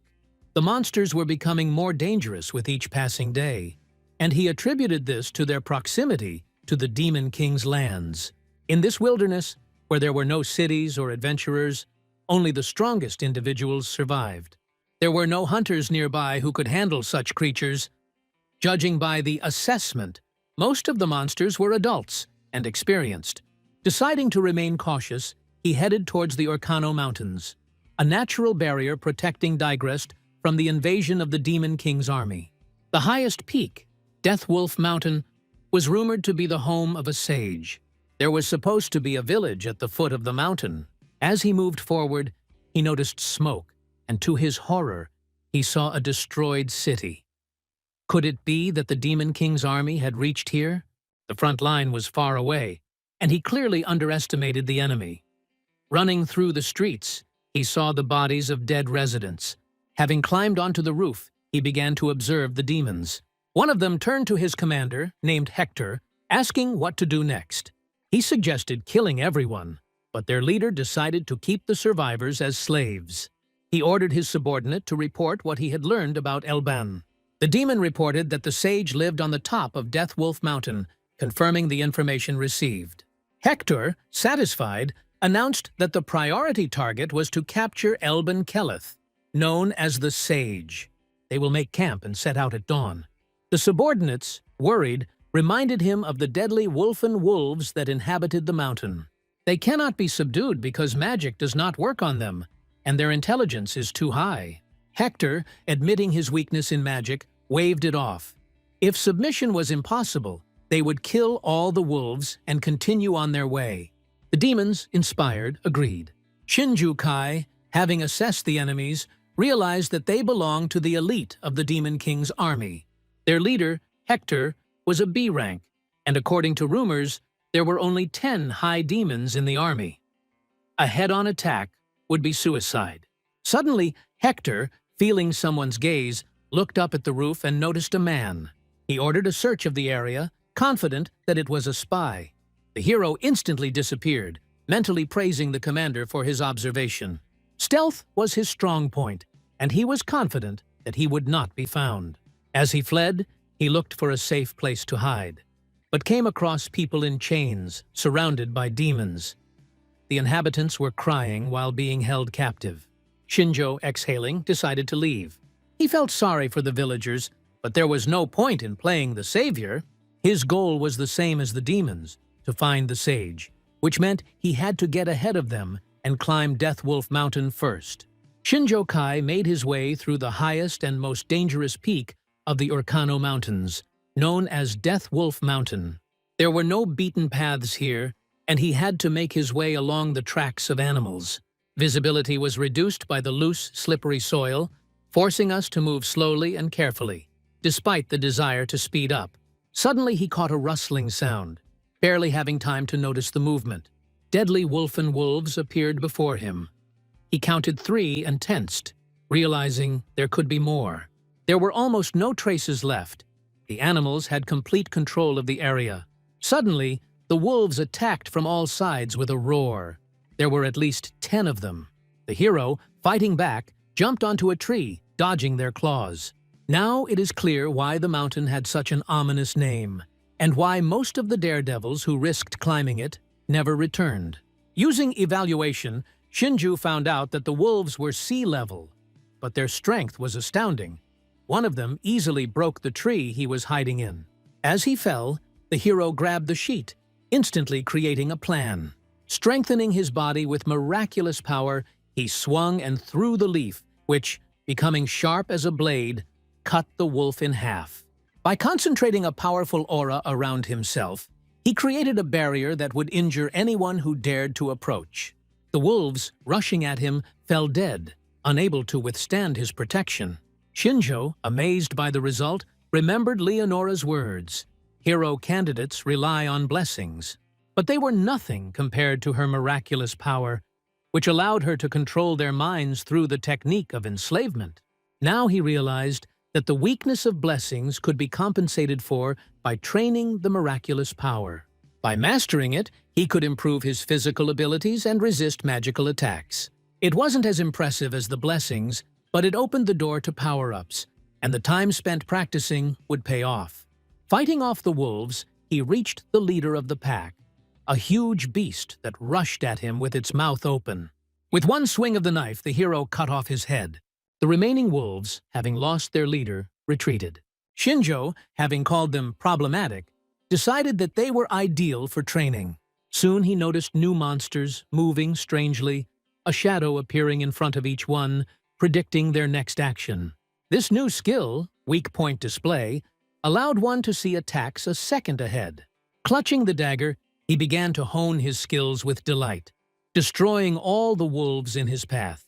After analyzing himself, he found that his physical strength had reached B level, and his ability to display weaknesses had developed thanks to the improvement of evaluation. The fight had exhausted him, and seeing the summit was near, he decided to take a rest. But a powerful roar interrupted his plans. The Demon King's army was already nearby. There is no time left for rest. As he ran towards the top of Death Wolf Mountain, he caught snatches of the demon's conversation. General Hector discussed plans with his subordinates, calling a certain elf, a student of a sage, surprisingly tenacious. These words angered the girl, but the demons decided to finish her off. Hector raised his hand and gave the order to kill her. The elf, who called herself the sage's student, challenged the demons that they would not be able to defeat her at this rate. Suddenly, she felt her body being grabbed by someone's hands. It was Shinjo Kai, who managed to catch her as she fell. She froze, stunned by the appearance of a man. The demons, noticing him, assumed that reinforcements had arrived. The hero quickly assessed the situation and counted 10 soldiers of the Demon King's army and one higher demon, their commander Hector. The elf asked why he saved her. Shinju, using appraisal and finding out that she was a half-elf with magical skills, replied that he saved her as a disciple of the sage Elben, with whom he had business. Hector, not hiding his contempt, declared that all people were their enemies and ordered the demons to kill both of them. Shinjo, realizing that saving the elf could win the sage's favor, decided to fight to the last. By activating the foresight skill, he easily dodged attacks by anticipating his opponent's movements. Noticing a mace in the clutches of one of the demons, he mentally noted that using such a weapon against people was overkill. Swinging his sword, he cut off the limbs of most of the soldiers. The remaining demons, amazed by his skill, froze. Shinju, satisfied, realized that with foresight in close combat, he was invincible. The only question was how long the skill would remain effective, and how many minutes he had left. Hector, realizing the threat, forbade his subordinates to approach and ordered them to attack with magic. Seals emitting magical energy appeared in their hands. They activated a magic field spell, bringing down a barrage of projectiles on the hero. Shinjo, surprised by their technique, prepared to dodge, but the elf intervened. Using arcane elven magic, she summoned the spirit of air, Sylph, who dispelled the magical attacks and redirected them back. She explained that her magic borrowed the power of spirits, and thanks to Sylph, her powers were restored.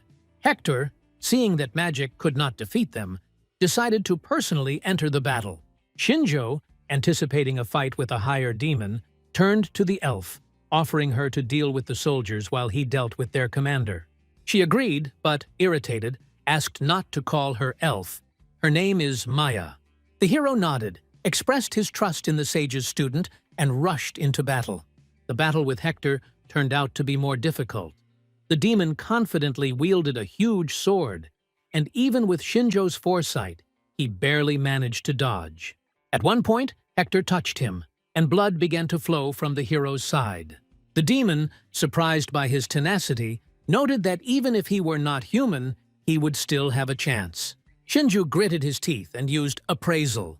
Hector's physical abilities were astounding. His high reflexes and level 5 swordsmanship made a frontal attack too risky, even with foresight. Deciding to resort to cunning, the hero began to develop a plan to outwit the greater demon. Hector, the general of the Demon King's army, roared furiously as he ordered Shinju Kai not to stand there and rushed towards him with his sword. The hero, relying on foresight, dodged the swift attacks, but his body could not keep up with the reaction, and the demon's blade still touched him, leaving bleeding wounds. Shinju gritted his teeth, realizing that foresight was useless if one's physical form couldn't match the enemy's speed. The gap in their strength seemed insurmountable. Hector mockingly asked if he really planned to run away from him forever. In response, the hero pulled out a pistol and fired several times. The demon, not expecting this, managed to defend himself from the bullets, but the attack still caught him by surprise. Astonished, he called the weapon a new invention of the Templars, and, calling Shinjo an impudent boy, rushed forward with redoubled fury. Shinjo continued to shoot, but Hector, having gotten the hang of it, predicted the trajectory of the bullets and dodged. When the ammo ran out, the hero switched to throwing knives, but the demon easily deflected them. In desperation, Shinjo decided to use the last trump card from his world, a grenade. Throwing it at Hector's feet, he caused a powerful explosion that enveloped the battlefield in smoke. Maya, fighting off the rank-and-file demons, watched the battle, amazed. A person capable of fighting on equal terms with a higher demon was a mystery to her. Shinjo, breathing heavily, realized that he had exhausted his arsenal. The ammunition was gone. The grenade was the last one. The explosion did not destroy Hector, but only angered him. The demon, with a demonic laugh, called the weapon strange and rushed to attack again. The hero, having gathered himself, activated the concentration technique, strengthening his movements, and turned on the skill of displaying weak points. A line appeared in his eyes, indicating the enemy's vulnerable spot, the throat. Grabbing the knife, he rushed forward, putting all his strength into the blow. The blade pierced Hector's neck, and the greater demon, with a wheeze, fell dead.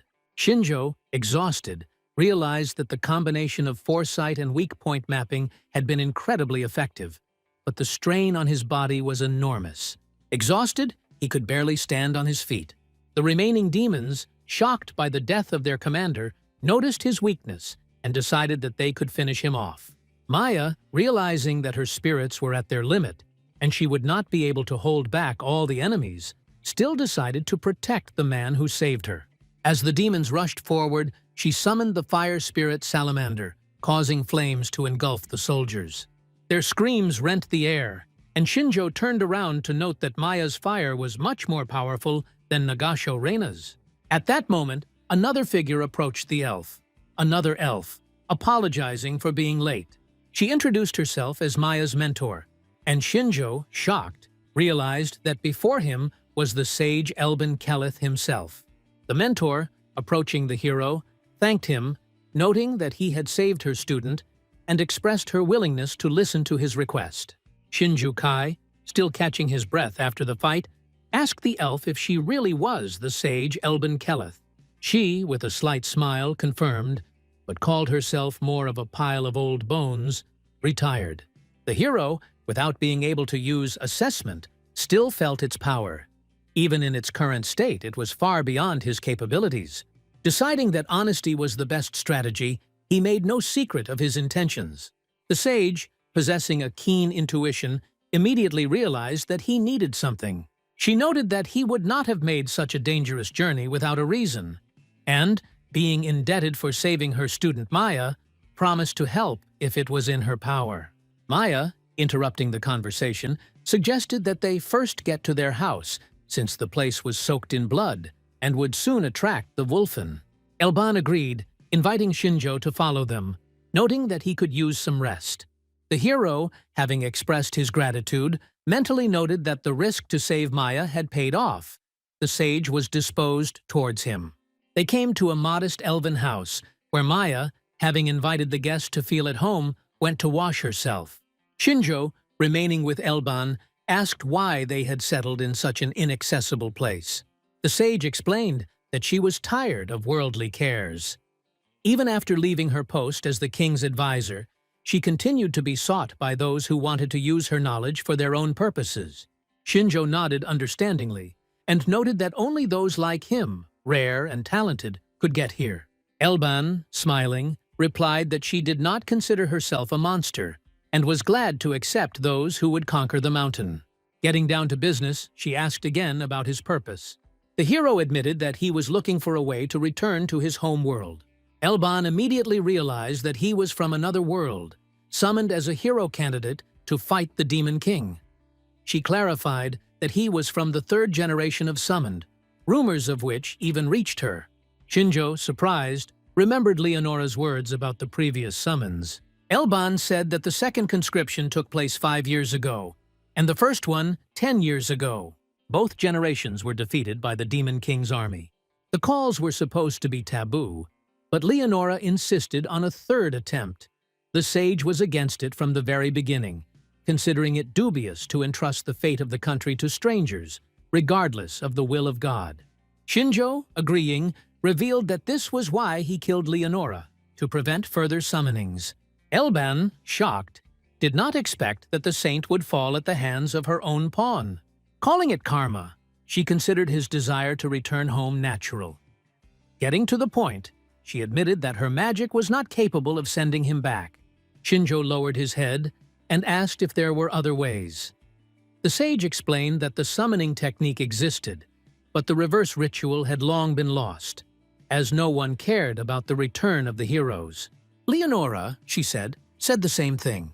The only obvious way is to defeat the Demon King, or find something suitable among the demonic techniques. The hero, after thinking, decided that the demons would be his next target. Elban, apologizing for the lack of information, reminded her of her duty to save Maya and promised to look for solutions. She added that she believed in his potential to defeat the Demon King. Shinjo waved it off, calling it too much trouble, but agreed that if there was no other way out, he would kill the king. As she listened, she felt a cold emptiness in his words that made him stand out even among the other candidates. The hero thanked the sage, asking him to convey any news through the Adventurers Guild to Siren.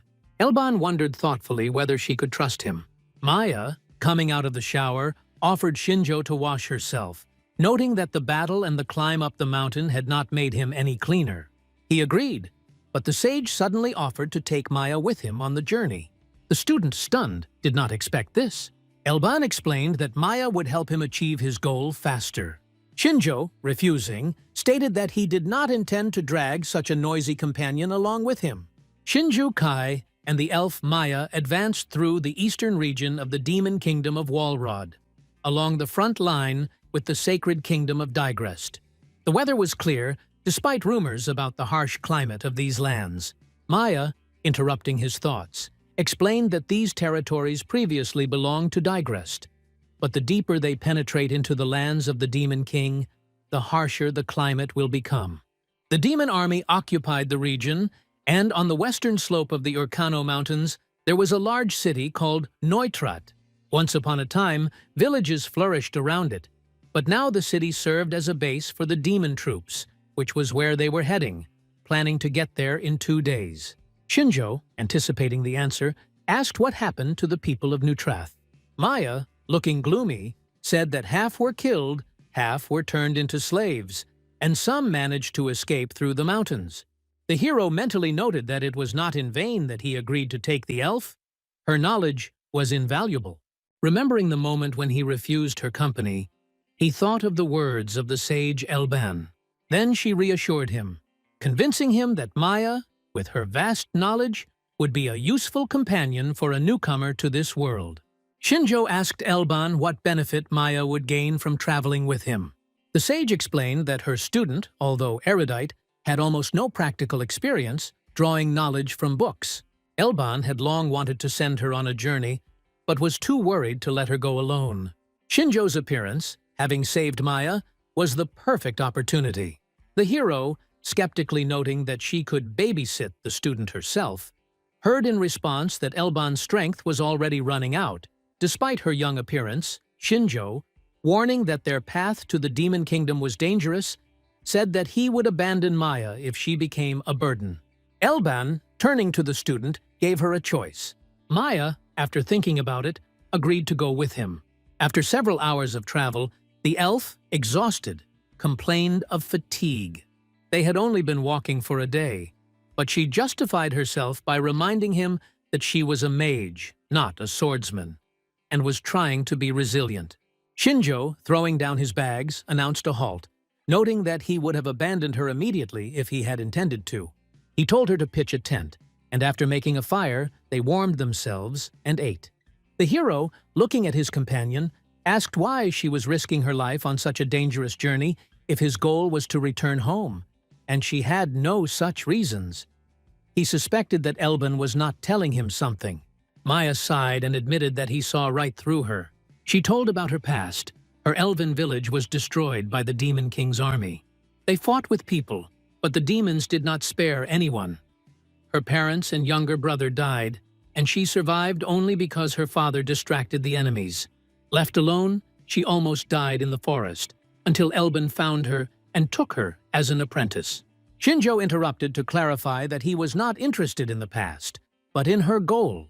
Maya, surprised by his directness, explained that she had become a magician and had agreed to the journey to gain the power to destroy demons. For 10 years, she trained under Elben to avenge her family. Shinjo asked if she knew the name of the culprit. Maya named Winberg, one of the 4 heavenly kings, the Wind King, and the commander-in-chief of the Demon King's army. She went with him, hoping to find a trace of this demon. The hero, noting that he had no reason to fight the heavenly kings, thought about it. Maya added that Elben did not let her go for a long time, but trusted Shinjo, seeing something special in him.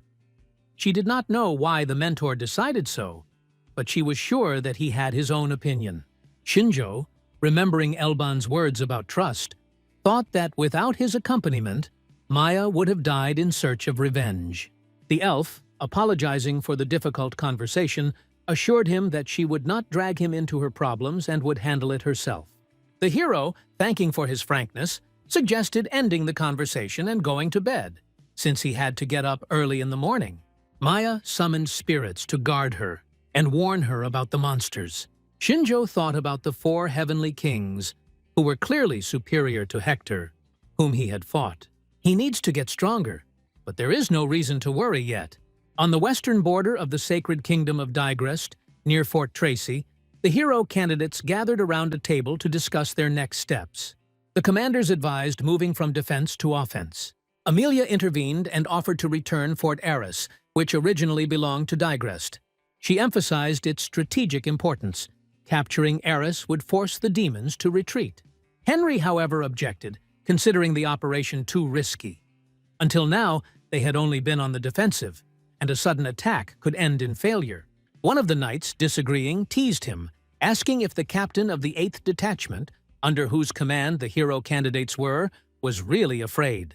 Amelia, supporting Henry, noted that the enemy had probably let their guard down, not expecting an attack, which gave them an advantage. Turning to Mido Shuji, she asked if they were ready. The leader nodded, confirming that they would immediately engage in battle upon order. Leaving the office, Henry, worried about Amelia's haste, announced that the operation would begin tomorrow. Hashimoto, noticing the commander's confidence, asked if everything would be okay.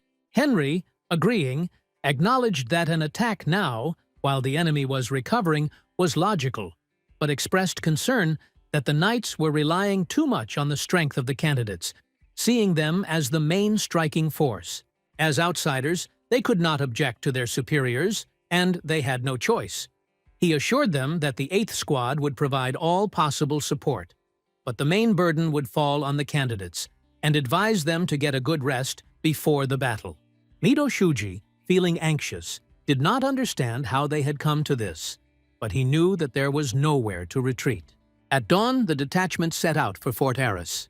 Nagasho Rina, surprised by the timing, asked why they didn't attack at night, since it would be better for surprise.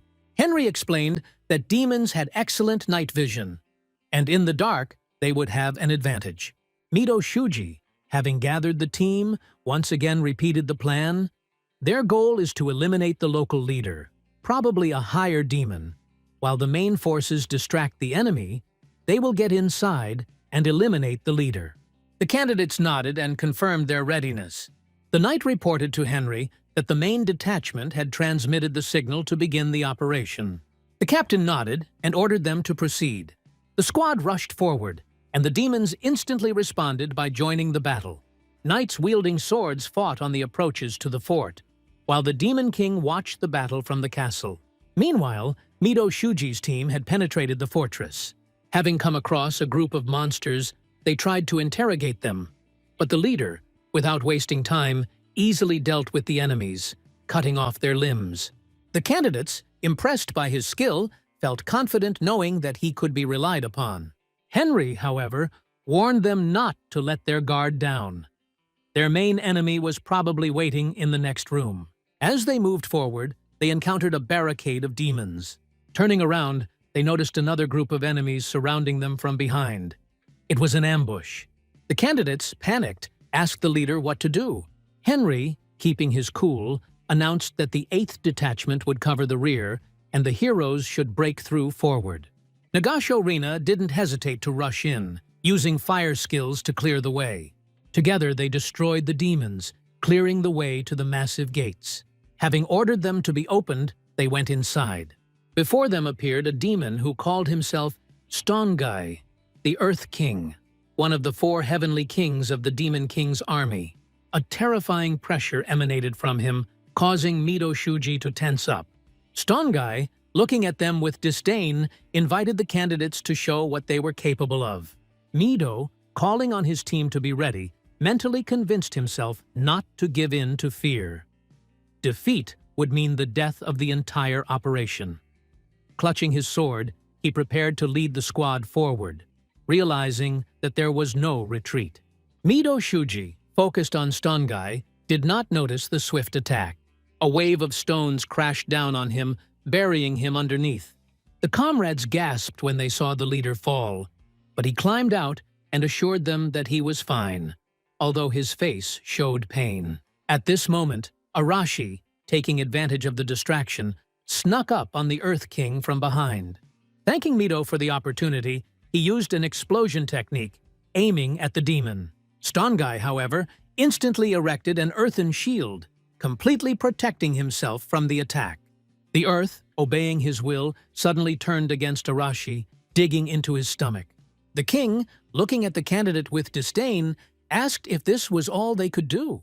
Without giving them time to recover, Stongai summoned massive golems from the ground, which, obeying his command, moved towards the heroes.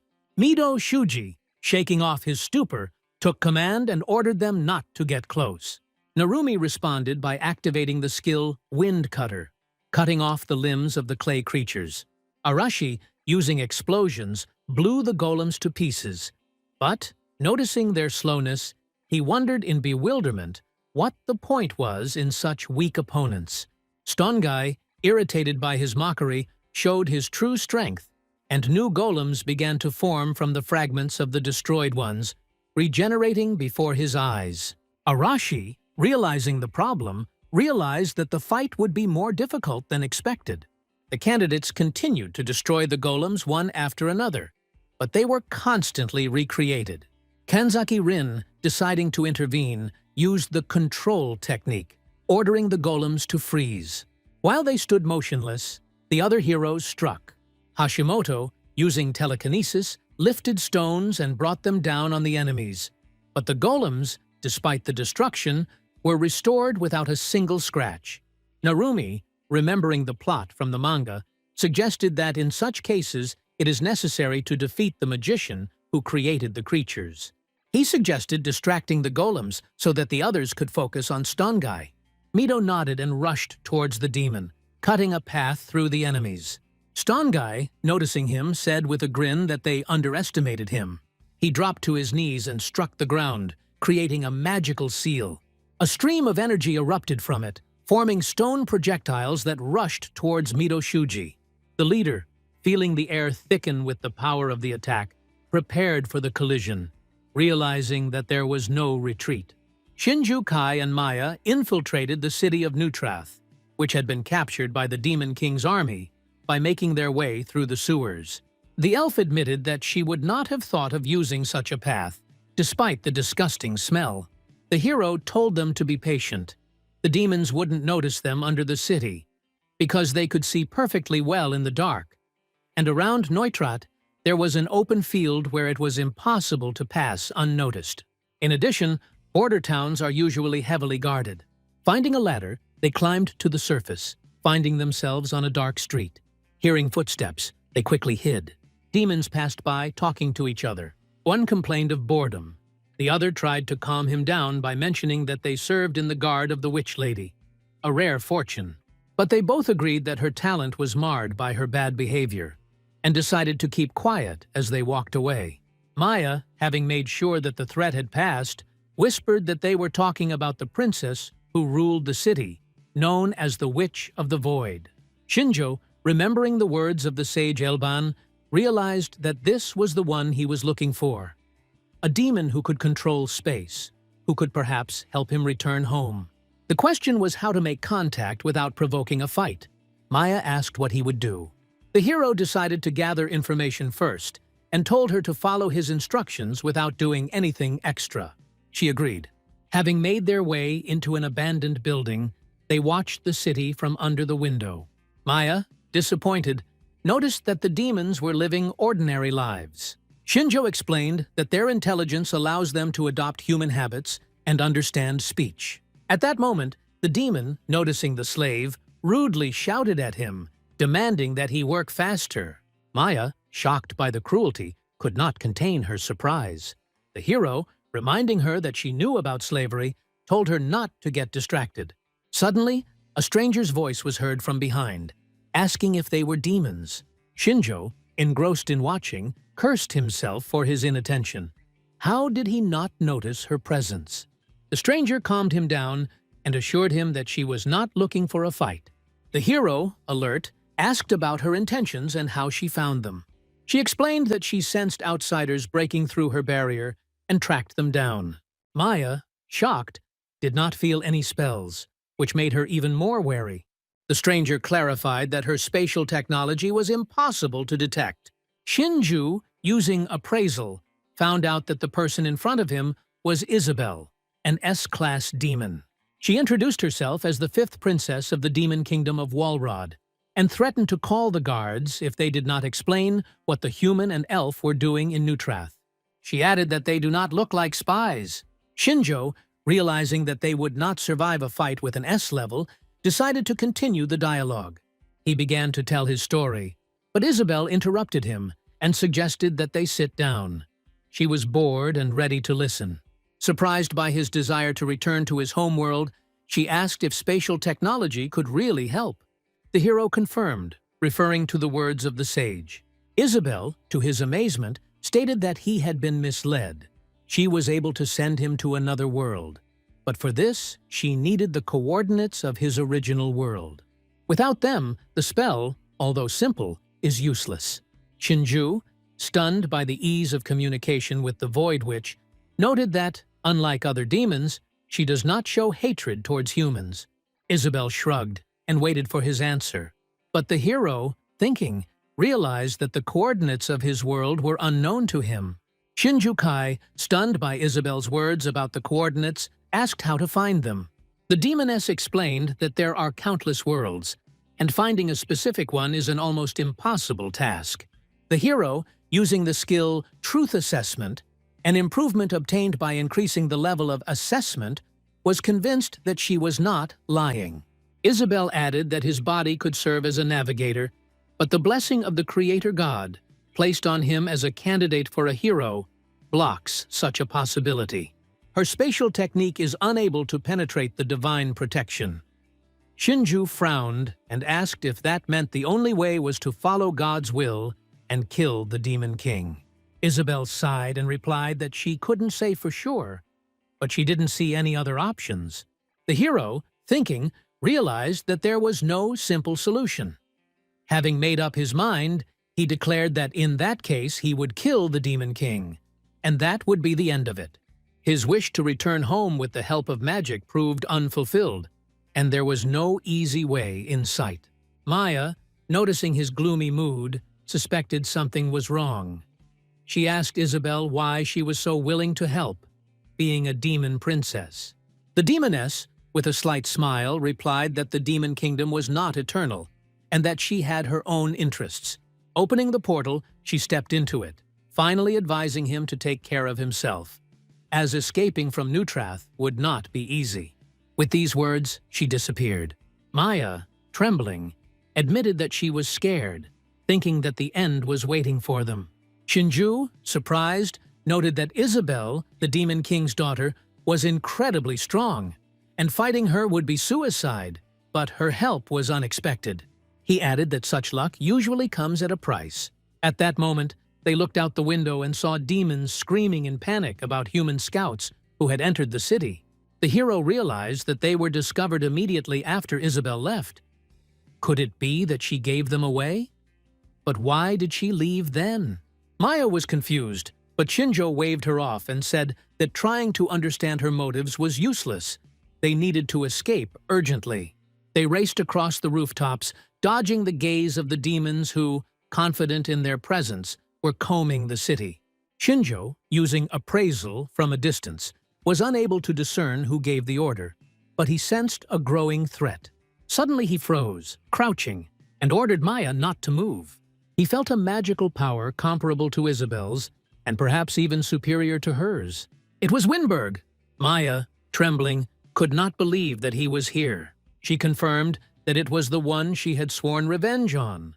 Winberg, the Wind King, one of the 4 heavenly kings. Shinju, using appraisal, saw that the demon was an A rank and acknowledged its strength. Having calmed the elf, he reminded her that now was not the time for battle.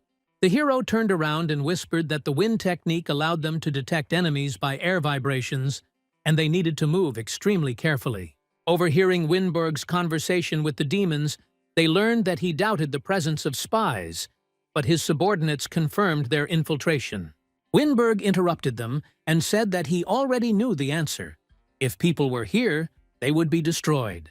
He mentioned that there were potential heroes on the front lines, and the demons couldn't afford to have weakness in the rear. One of his subordinates asked if Winberg was sure he wanted to stay in the rear, since his skills would be more useful on the front lines. The Wind King replied that this place was perfect for his abilities, and let others take the risk. Using wind magic, he sensed the presence of the strangers, chuckling as the air currents betrayed their cautious movements. No one can hide from its searching wind, which can detect people or objects by the slightest vibrations. The demons, delighted, acknowledged the complexity of the wind technique. Winberg, pleased, ordered a search party to be prepared, noting that the people hidden by the witch promised him entertainment. Shinjo gritted his teeth as he realized that their situation was becoming increasingly dangerous. Winberg was not only strong, but also incredibly attentive. Maya, clenching her fists, muttered that she would not miss the chance to take revenge, but the hero, silencing her with a look, began to look for a way to retreat, realizing that a clash with the King of Wind was now mortally dangerous. Shinju Kai quickly realized that the demons had caught on to their direction of movement, although their exact location remained a mystery to them. The wind currents began to move unnaturally, and even Maya's spirits, according to her, sensed something was wrong. Winberg's wind attribute-based search technique posed a serious threat. The elf suggested using magic to disrupt the search spell, but warned that it might give away their location. Deciding not to take any risks, they agreed to leave everything as is, so as not to get caught completely. Shinjo suggested hiding the tail and quickly running while the demons were distracted. They rushed forward but were still noticed. Maya, panicking, began to apologize, considering herself guilty. But the hero, keeping his cool, assured that the advantage was on their side. He announced that she would be bait and began to climb the walls to the roof. The elf, in shock, screamed that she couldn't climb so deftly. Shinjo, reminding her of her thirst for revenge, said that she would not be able to take revenge if she was not even able to escape from pursuit. These words touched Maya, and, driven by demons, she realized that she had to act. Summoning the fire spirit salamander, she channeled its power through her staff, creating a fiery vortex around herself. The demons stood stunned and froze, not understanding what was happening. The flames grew brighter, but unfortunately attracted the attention of other enemies.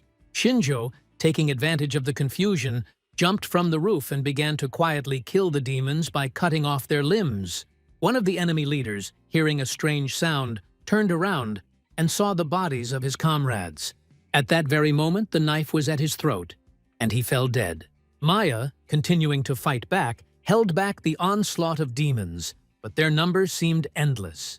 She didn't immediately notice that the enemies were disappearing one after another.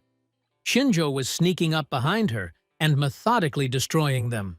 After finishing, he praised the elf, noting that she played the role of bait perfectly, allowing him to deal with the demons without any problems. Winberg, turning to his surviving subordinates, asked whether they had managed to catch the spies. They, hanging their heads, admitted their failure and suggested calling for reinforcements. The Wind King, irritated, waved it off. This would only increase the number of victims.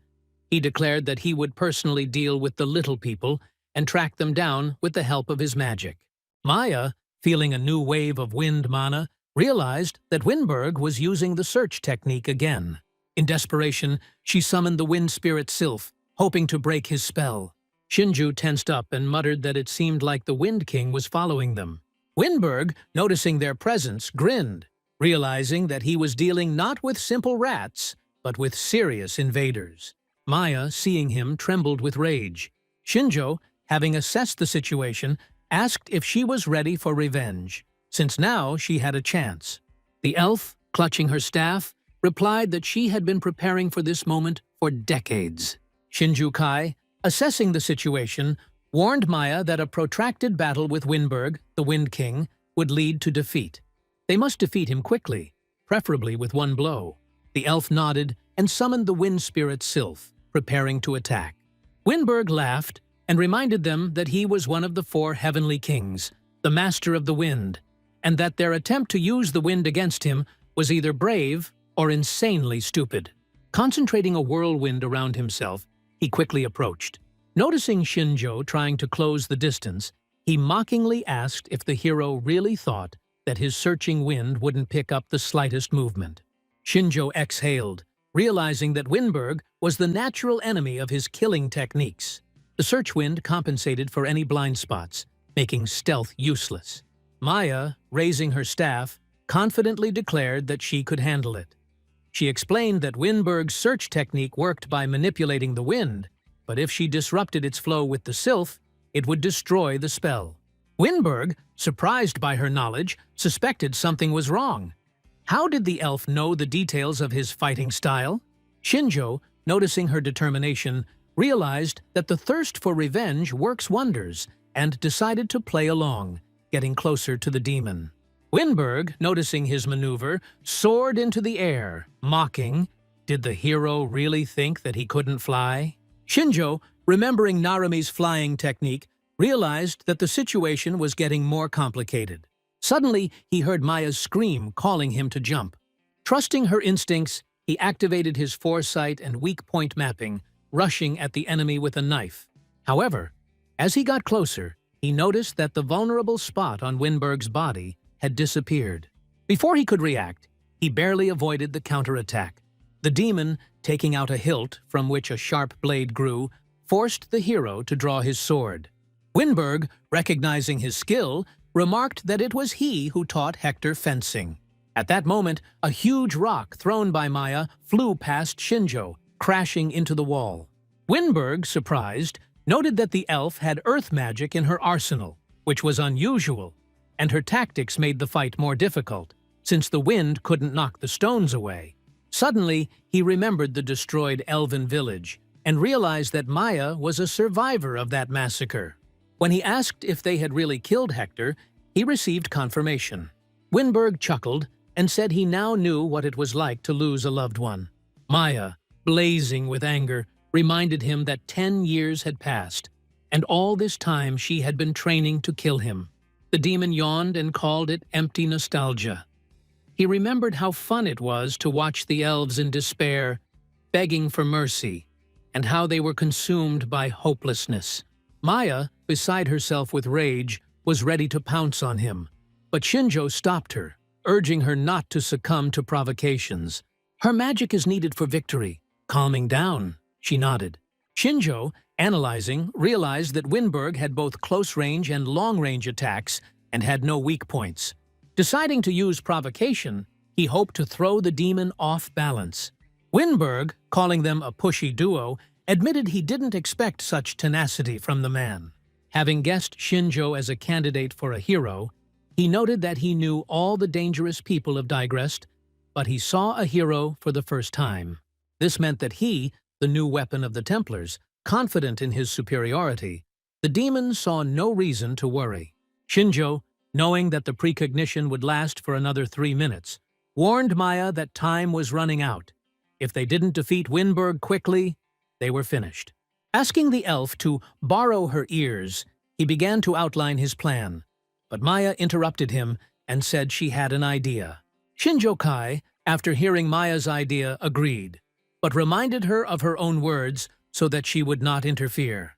Winberg, mockingly asking if they had finished making plans, received an answer from the hero, who confidently declared that they were beginning.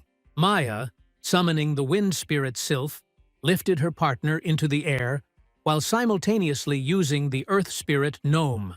She picked up several rocks and aimed them at Winberg, aiming to knock him down. The Wind King, floating in the air, created a wind shield in an attempt to reflect the projectiles.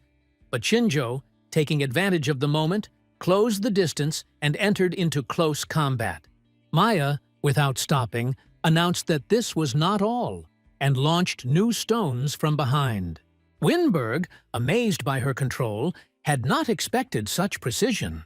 Trying to dodge, he realized that he wouldn't have time, and erected a wind wall. Maya, anticipating this, summoned Sylph, directing air currents against his defense. The stones, enhanced by her magic, broke through the wall, and at that moment, Winberg, distracted, exposed a vulnerable spot. Shinjo, noticing this, swung his sword, wounding the demon in the arm. Winberg, astonished, dropped the blade, trembling with pain. The hero jumped back, preparing for the next step. The Wind King, recognizing their skill, skeptically asked if they believed it was enough to defeat him. Maya, worried, thought that their attack had not worked, but Shinjo, confident, realized that everything was going according to plan. He noticed the weakness of Winberg's technique. Heavy objects like stones are difficult to reflect in the wind. Maya, by disrupting his air currents, weakened the search spell, giving them an advantage. Having praised the elf for her plan, the hero ordered her to make the demon open up again, and he himself decided to take possession of his sword. Dodging the attacks, he snatched the blade from Winberg's hands. Maya, not understanding why he needed the enemy's sword, continued to support the hero, pointing out the emerging weak points. Winberg mockingly stated that Shinjo was clearly not a swordsman and would not defeat him with his own weapon. The hero, without answering, took the sword in one hand and the dagger in the other, and rushed to attack. His movements suddenly became faster and more precise, each swing sending out waves of wind that confused the demon. Winberg, unable to fight back, retreated, pressed into a corner. Maya, suggesting vulnerable spots, increased the pressure. The Wind King, losing his balance, screamed that it was impossible and tried to fly. But Shinjo, having deprived him of his flight magic, interrupted the maneuver. Swinging his wind sword, the hero declared that this was the end. Winberg, in despair calling him a pathetic man, tried to counterattack. But Shinjo, gathering his last strength, cut off his head with one blow. The Wind King collapsed, bleeding, muttering that he didn't expect to be defeated. He asked what strange skill allowed the hero to change his fighting style so drastically. Shinjo revealed the secret. His blessing of copying allows one to adopt one skill of another person that he has seen in person. He copied Winberg's fencing, although he had not previously practiced this ability, fearing its imperfection. Winberg, shocked, realized that before him was the blessing of the Creator God, and called the candidates for heroes the trump card of humanity. Before his death, he bitterly noted that Hector, his disciple, had foolishly aided the enemy by passing on to Shinjo a skill that he had developed to level 1. Winberg exhaled and fell silent. Maya, trembling with emotion, looked at the defeated enemy, realizing that her revenge was complete. Shinjo, exhausted, felt his strength waning, but he knew that their victory over one of the heavenly kings was only the beginning of the journey. Shinjo Kai, breathing heavily after defeating Winberg, realized the true power of one of the 4 heavenly kings. Ahead of him were 3 more equally powerful opponents, and behind them, the Demon King, surpassing them all. Besides, there were the king's children, like Isabel, with whom it was still too early to fight. Maya, approaching the hero, asked if Winberg was really dead. Shinjo confirmed, asking how she felt about revenge. The elf, thinking, admitted that she felt nothing. She expected that she would have to sacrifice herself, but now that everything was over, she felt only relief. Her family and village will not return, but the past has finally let her go. Shinju smiled slightly and said that without her help, he would have most likely lost. Maya waved it off and reminded him that these were her words, because she had been preparing for this moment for 10 years, but her strength was not enough. She thanked the hero for helping her with revenge, but he brushed it off, saying that he had no choice, and there was nothing to thank her for. The elf, however, insisted that she was glad of her decision to go with him. Without him, she would probably have run away from her mentor and died in vain. She suspected that Elban had foreseen this. Shinjo asked what Maya would do now. She shrugged her shoulders and admitted that she didn't know yet. All her goals had been achieved. The hero thoughtfully asked how long elves live. Maya explained that, as a half-elf, she would not live as long as her mentor, but for now she was willing to simply follow him. Shinju, after asking if she was sure, reminded her that his goal was to kill the Demon King. Maya nodded and replied that by destroying the king, they would prevent tragedies like her own, and that was worth the effort. She added that if he refused her help, he would have to fight alone. Shinjo chuckled and agreed that extra support wouldn't hurt, but ordered them to hurry. Demon reinforcements would arrive soon. Suddenly, Isabel appeared in front of them, watching the fight. She admitted that they had exceeded her expectations. She had originally planned to use them if they escaped, but she had not thought that they would defeat Winberg. Now, no one would disrupt her plans. She disappeared through the portal, leaving them in confusion. Shinjo and Maya decided to return to Elban. The sage, having met them, was glad that they were safe, but was surprised by their quick return. Maya began to tell what had happened, but Elban, putting his hand on her head, said that he understood everything. She supported the student's decision to continue on her journey with Shinjo, wishing her good luck and new discoveries. Elban turned to the hero and asked if he knew about the situation on the front lines. Shinjo, alert, asked what had happened. The sage reported that the squad of hero candidates had been defeated. The hero, shocked, realized that Mido Shuji had lost. He asked who they were fighting. Maya intervened and revealed that their opponent was Stonge, the Earth King, one of the Heavenly Kings, equal in power to Winberg.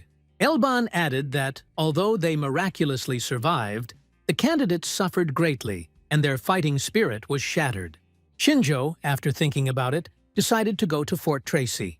His goal of killing the Demon King required weakening the enemy, and an alliance with Mido Shuji and the other candidates could help in the fight against the remaining Heavenly Kings. Maya asked if the other candidates were as strong as he was. Shinjo replied that it was not a matter of strength, but of its proper application. Arriving at the fort, they saw the wounded being treated by a girl with the healing skill. She concentrated her mana and healed Mido Shuji's wound. The leader, noticing her fatigue, asked her not to overexert herself, but the healer, realizing that this was her only contribution, continued. Mido, lost in his memories, relived the battle with Stongai. Henry and the soldiers, having cleared the rear, helped the detachment retreat. But everyone was wounded not only physically, but also morally. The leader blamed himself, believing that his weakness led to defeat.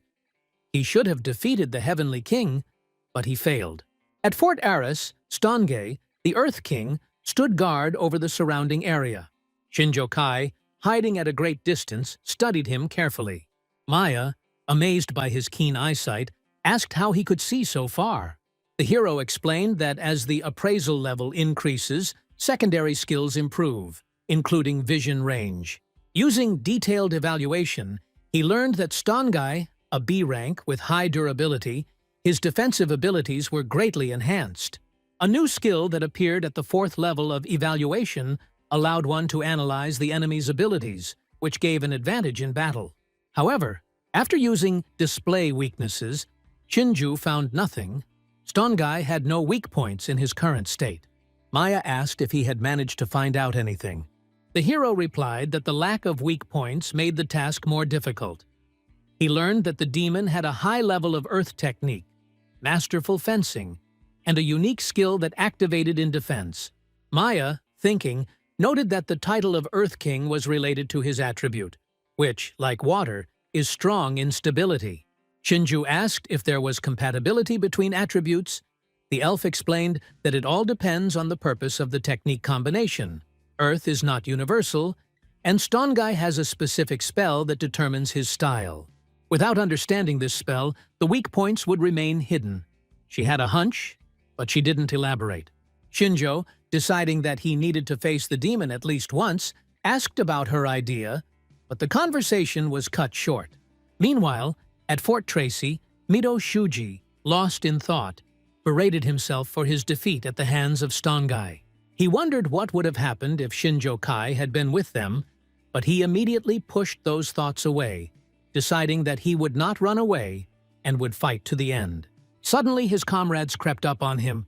Nagasho Rina chuckled and said that she knew where she would find him. He always does everything alone. Mido tried to justify himself, but Narumi calmed him down and assured him that the game was not over and they would not let him fight alone. Mido, touched, asked if they trusted him after the failure. Nagasho, calling him a fool, reproached him for not trusting the team. Narumi added that he wanted the leader to rely on them more. Mido smiled and admitted that he hadn't thought about it, but agreed that they had become stronger. He called on people not to be shy about sharing ideas in order to cover each other's backs. At that moment, Arashi appeared, looking for the leader. Noticing his gaze, he muttered that next time Mido should let him blow up the stone freak. Mido, surprised by his visit, did not expect Arashi to come to him. He grumbled and admitted that he couldn't handle it alone, but together they would blow that bastard's brains out. The team, amazed that Arashi had agreed to collaborate, joked that it looked like it was going to snow. Mido, inspired, declared that they would defeat Stongai together. Arashi, pleased with his determination, noted that the leader had finally begun to think.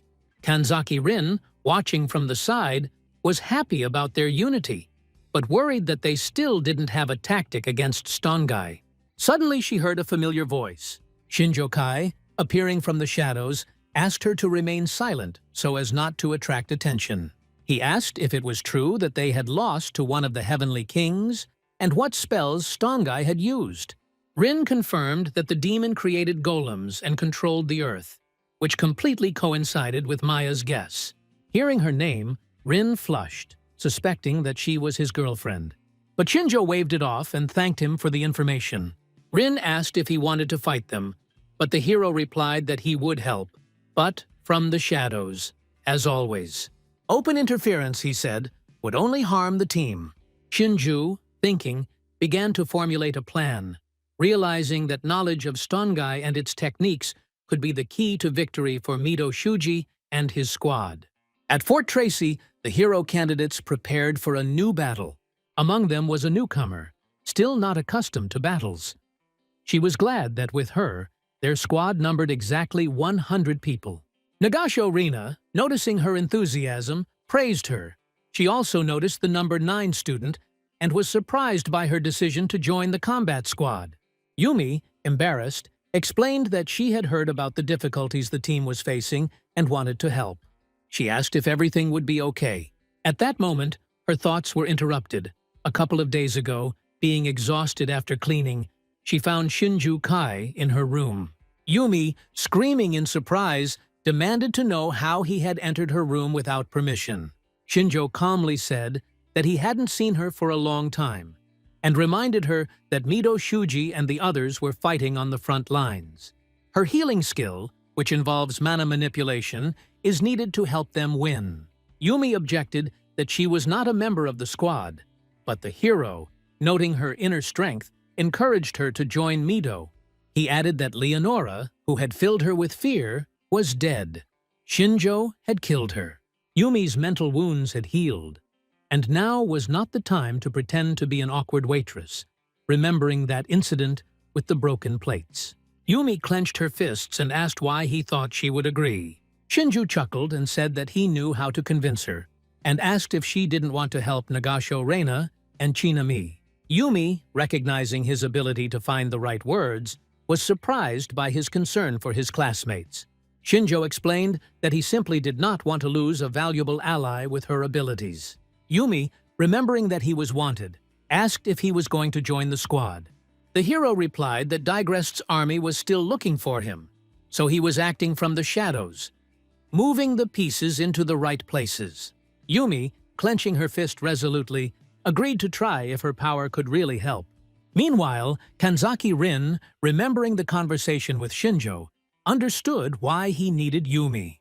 Her healing mana could be the key to exploiting Stongai's weaknesses, though Rin doubted it would be successful. Shinjo, who had not fought the Earth King, believed that the team could develop effective tactics if they thought carefully. He wanted to see how much they had grown, and asked Rin to pass on his words to Mito Shuji.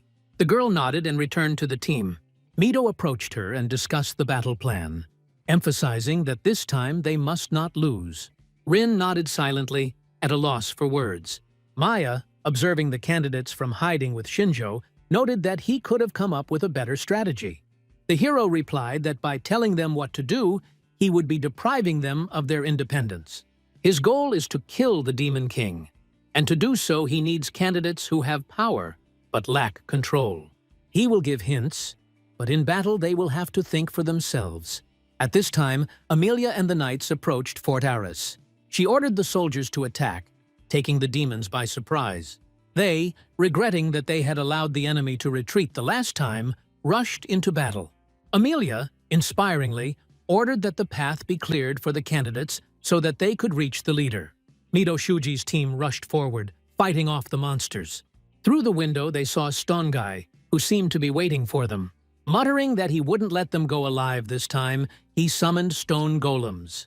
The candidates, already having a plan, began to act. Nagasho Rina and Arashi attacked the golems while Yumi prepared to use her mana. Shinjo, watching from afar, noted that everything was going according to plan so far. But success depended on how the team used its strengths at the crucial moment. The team of hero candidates, inspired by Mito Shuji's words, acted according to plan. Nagasho Rina, standing next to Kinoshita Yumi, asked if she was okay. The newcomer nodded confidently and asked him to rely on her. Activating her water manipulation skill, Yumi unleashed a powerful stream of water at the golems, knocking them off their feet. Arashi took advantage of the moment and attacked the golems with explosions, tearing them to pieces. Mito Shuji swung his sword and cut down the monsters, while the others finished them off with their weapons. However, just like last time, the golems tried to regenerate by assembling themselves from the debris. But this time, something went wrong. Their recovery slowed down, and they fell apart. The team, shocked, realized that Yumi was not there in the previous battle. Could her skill have been the key? Shinju Kai, watching from hiding with Maya, noted that everything was going as she predicted.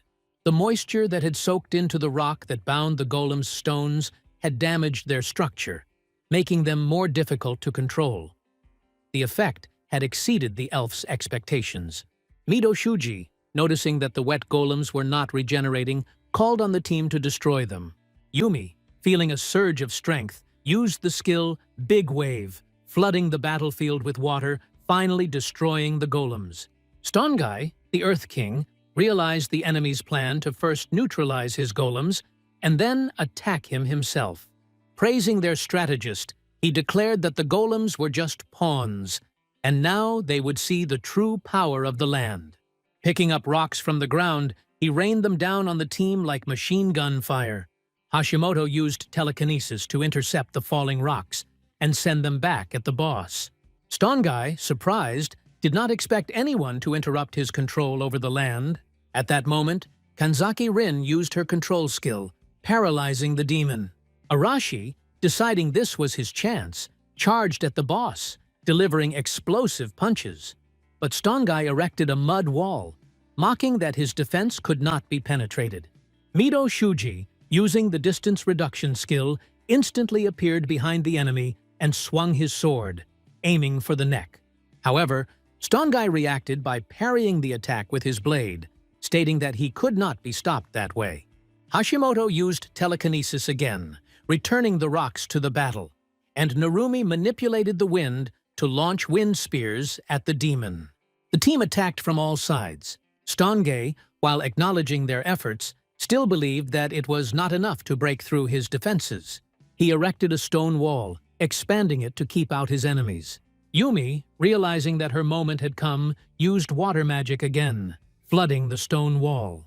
The wet ground lost its firmness, weakening the demon's defense. Mido Shuji, shouting that it was the end, rushed towards the boss, supported by Arashi, whose explosions increased the onslaught. Stongai felt the pressure as he fought two opponents. He understood that, at this rate, they would break him sooner or later. Deciding to put everything on the line, he began to concentrate his forces, gathering all the magic of his defensive techniques for a powerful attack.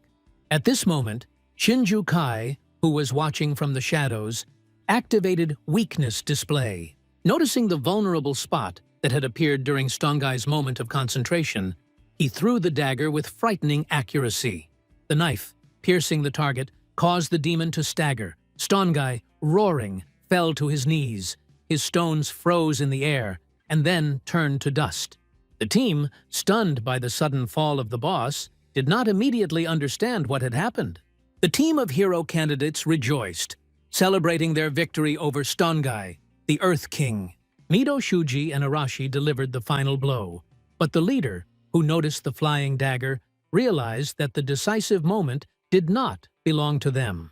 Arashi, picking up the knife, recognized Shinjo Kai's weapon and, not believing his eyes, began to look around the room along with the others, looking for where the hero could be hiding. They quickly realized that this was his work. Narumi, approaching Mido, noted that their plan worked thanks to Kinoshita Yumine, whose water magic gave him an advantage. However, Mido, smiling nervously, admitted that at the last moment he felt a huge magical power from Stongai. Without Shinjo's intervention, they wouldn't have succeeded. Hashimoto, noticing the leader's sadness, asked why he wasn't happy. Mido began to explain, but the girl interrupted him and suggested postponing the conversation since they had defeated one of the Heavenly Kings. The team, pushing Mido to the center, praised him as an excellent commander. He just smiled, touched by their support. They then began to cheer on Arashi, calling him a hero who was ready to lead them to the ends of the earth. Arashi, while irritably ordering everyone to be quiet, was still upset that he had not dealt the final blow. His comrades, understanding his feelings, assured him that it was he who had driven Stongai into a corner, and that was the main thing. Arashi remained silent and thought. Meanwhile, Mido, having climbed to the top of the tower of Fort Aris, held Stongai's head in his hands, declaring to the demon army that their king had been defeated. He called on them to lay down their arms. The demons were stunned and could not believe that their leader had lost. Amelia, raising her sword, proclaimed victory, and Henry, beaming with joy, congratulated everyone. Shinju, along with Maya, watched this from behind cover. The elf, noticing that the number of demons was still large, asked if it was dangerous. Shinjo explained that with the death of a leader like Stongai or Winberg, the demon army loses its charisma and will to resist, their weak point. Maya, remembering that there was no pursuit after Winberg's death, agreed. She asked if Shinjo was pleased, clarifying that she meant his intervention in the fight. After all, he wanted to train the team, not kill for them. The hero, looking gloomy, explained that at that moment he felt a powerful thirst for blood from Stongai. He couldn't let the candidates die until he prepared them, admitted that, being a killer at heart, he wanted them to know it. Maya, surprised by his concern for the team, smiled. Shinjo, slightly irritated, asked her not to address him as you, suggesting that she simply call him Kai. The elf happily agreed, noting that he still cared about others. Kai thought, of the 4 heavenly kings, only 2 remained, but ahead were the direct descendants of the Demon King, like Isabel, whose strength was unknown. The path to the king himself will not be easy. At this moment, the demons were talking, retreating from the battlefield. They mentioned that they had captured some creature, not a spirit, but unable to move. She was the princess of the Beastmen, and now the Beastmen alliance is under the control of the demons. The week following the victory over Stongai brought a wave of excitement to the sacred kingdom of Digrest. The army's sharp advance excited the people. The soldiers' fighting spirit rose, and the glory of the hero candidates grew with each passing day. They became a symbol of hope for humanity. The king, praising Mido Shuji, declared him a knight, emphasizing that defeating one of the four heavenly kings was priceless. Mido, having thanked, felt exhausted. Hashimoto, noticing his tension, asked if he was nervous. Amelia interrupted, noting that youth takes its toll, and such events are exhausting.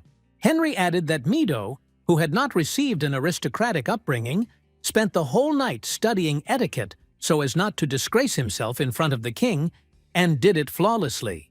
Mido admitted that it was a desperate measure. A mistake could cost him his job. Henry, smiling, explained that he wanted to warn, but it seemed that he only added pressure. As a knight, Mido is now obligated to play this role, and the life of an aristocrat is not easy. He reminded that in Digrest, power belongs to the church, which controls even the holy knights. Amelia gave an example. The king appointed Mido as a knight by decree of the Pope, making him a holy knight and captain of the 11th Squad, known as the Squad of Heroes. The church expects him to become the strongest through the hero candidates. Mido, surprised, asked why make him a knight if the church already controls the knights. Henry, hinting at political intrigue and a struggle for power, offered to tell the details, but Mido refused. Henry only advised to be on guard because now he was equal to him and Amelia, and they expected him to behave accordingly. Shinjo Kai, upon learning of Mido's new status, was surprised. It seemed he had gained the right to vote. Maya, smiling, did not understand why this was bad, assuming that Digrest wanted to make Mido the standard-bearer of the war, showing that the candidates were under the control of the state. Kai explained that it wasn't that simple. Their goal was to kill the Demon King to return home, but the Holy Kingdom and Leonora used them as pawns. You can't completely trust the top brass. Kanzaki Rin, hearing this, advised to be careful and, noticing Maya, asked who she was. Kai introduced the elf as a half-elf mage traveling with him. Maya, having greeted him happily, was surprised how Rin ended up next to Kai. Rin, embarrassed by her familiarity, clarified that they were just friends. Kai added that Rin was his comrade, but in their world, they didn't even communicate. Maya, curious, asked if they were close, but Kai waved it off and changed the topic to the plan to kill the Demon King. He's going to act from the shadows like he did in the battle with Stongai, and Rin is supposed to be the liaison between him and the class. Rin interrupted and asked if she could go with him. Kai, apologizing, refused. Without her, he would not be able to contact his classmates, many of whom were against him. Rin is irreplaceable. The girl, exhaling happily, agreed, but noted that not everyone considered him an enemy. For example, Mido Shuji. Kai thoughtfully said that Mido probably wouldn't accept his help directly, which was natural. In order to defeat the Demon King, he had to grow himself. Rin asked if he was really going to train Mido. Kai explained that he couldn't handle the Demon King's army alone. He and Maya defeated Windberg, the Wind King, but were on the verge of death. Rin, amazed that the two of them had defeated an opponent equal to Stongai, realized that Maya was not so simple, since Kai trusted her. She realized that their strength was still insufficient against those who surpassed the heavenly kings. Kai instructed Rin to keep an eye on his classmates and Digrest, reporting to him regularly, and to tell Mido that he too would do everything to destroy the Demon King. Rin, after saying goodbye to Maya, promised herself to become stronger, feeling that she couldn't help yet. The Holy Army's victory over Stongai, one of the four heavenly kings, became the impetus for a large-scale offensive. The newly formed 11th Division, known as the Hero Squad, under the command of Mido Shuji, fiercely advanced to the front lines, retaking land from the Demon King's army. The Arcano Mountains and the city of Nutrath fell, thanks not only to the death of Stongai, who led the front, but also to the death of Windberg, who was in charge of logistics. This caused chaos among the demons, but the Holy Army, unaware of this, attributed the success to their own power. At Fort Tracy, the crew gathered to celebrate their triumph. Narumi, having drained his glass, was delighted with the victory ceremony. Hashimoto, noticing that he was drinking, became indignant, reminding him that he was only 15. and took away the glass, despite his protests that in this world that was the age of majority. Nagasho Rina intervened and suggested that they turn a blind eye to this, but Hashimoto only became more angry. Mido Shuji, having overheard the soldiers' conversation, caught their doubts. Defeating one heavenly king should not have weakened the demons so much. He shared with Amelia the thought that it was too simple and could be a trap, but their search revealed nothing suspicious. Nagasho Rina interrupted him and accused him of being overly suspicious, calling the demon army a bunch of fools. Mido, disagreeing, suggested that Shinjo Kai might have influenced the situation from the shadows. Nagasho Rina laughed and waved it off, thinking it was ridiculous, and asked Arashi's opinion, who, while chewing his food, muttered that he didn't know anything.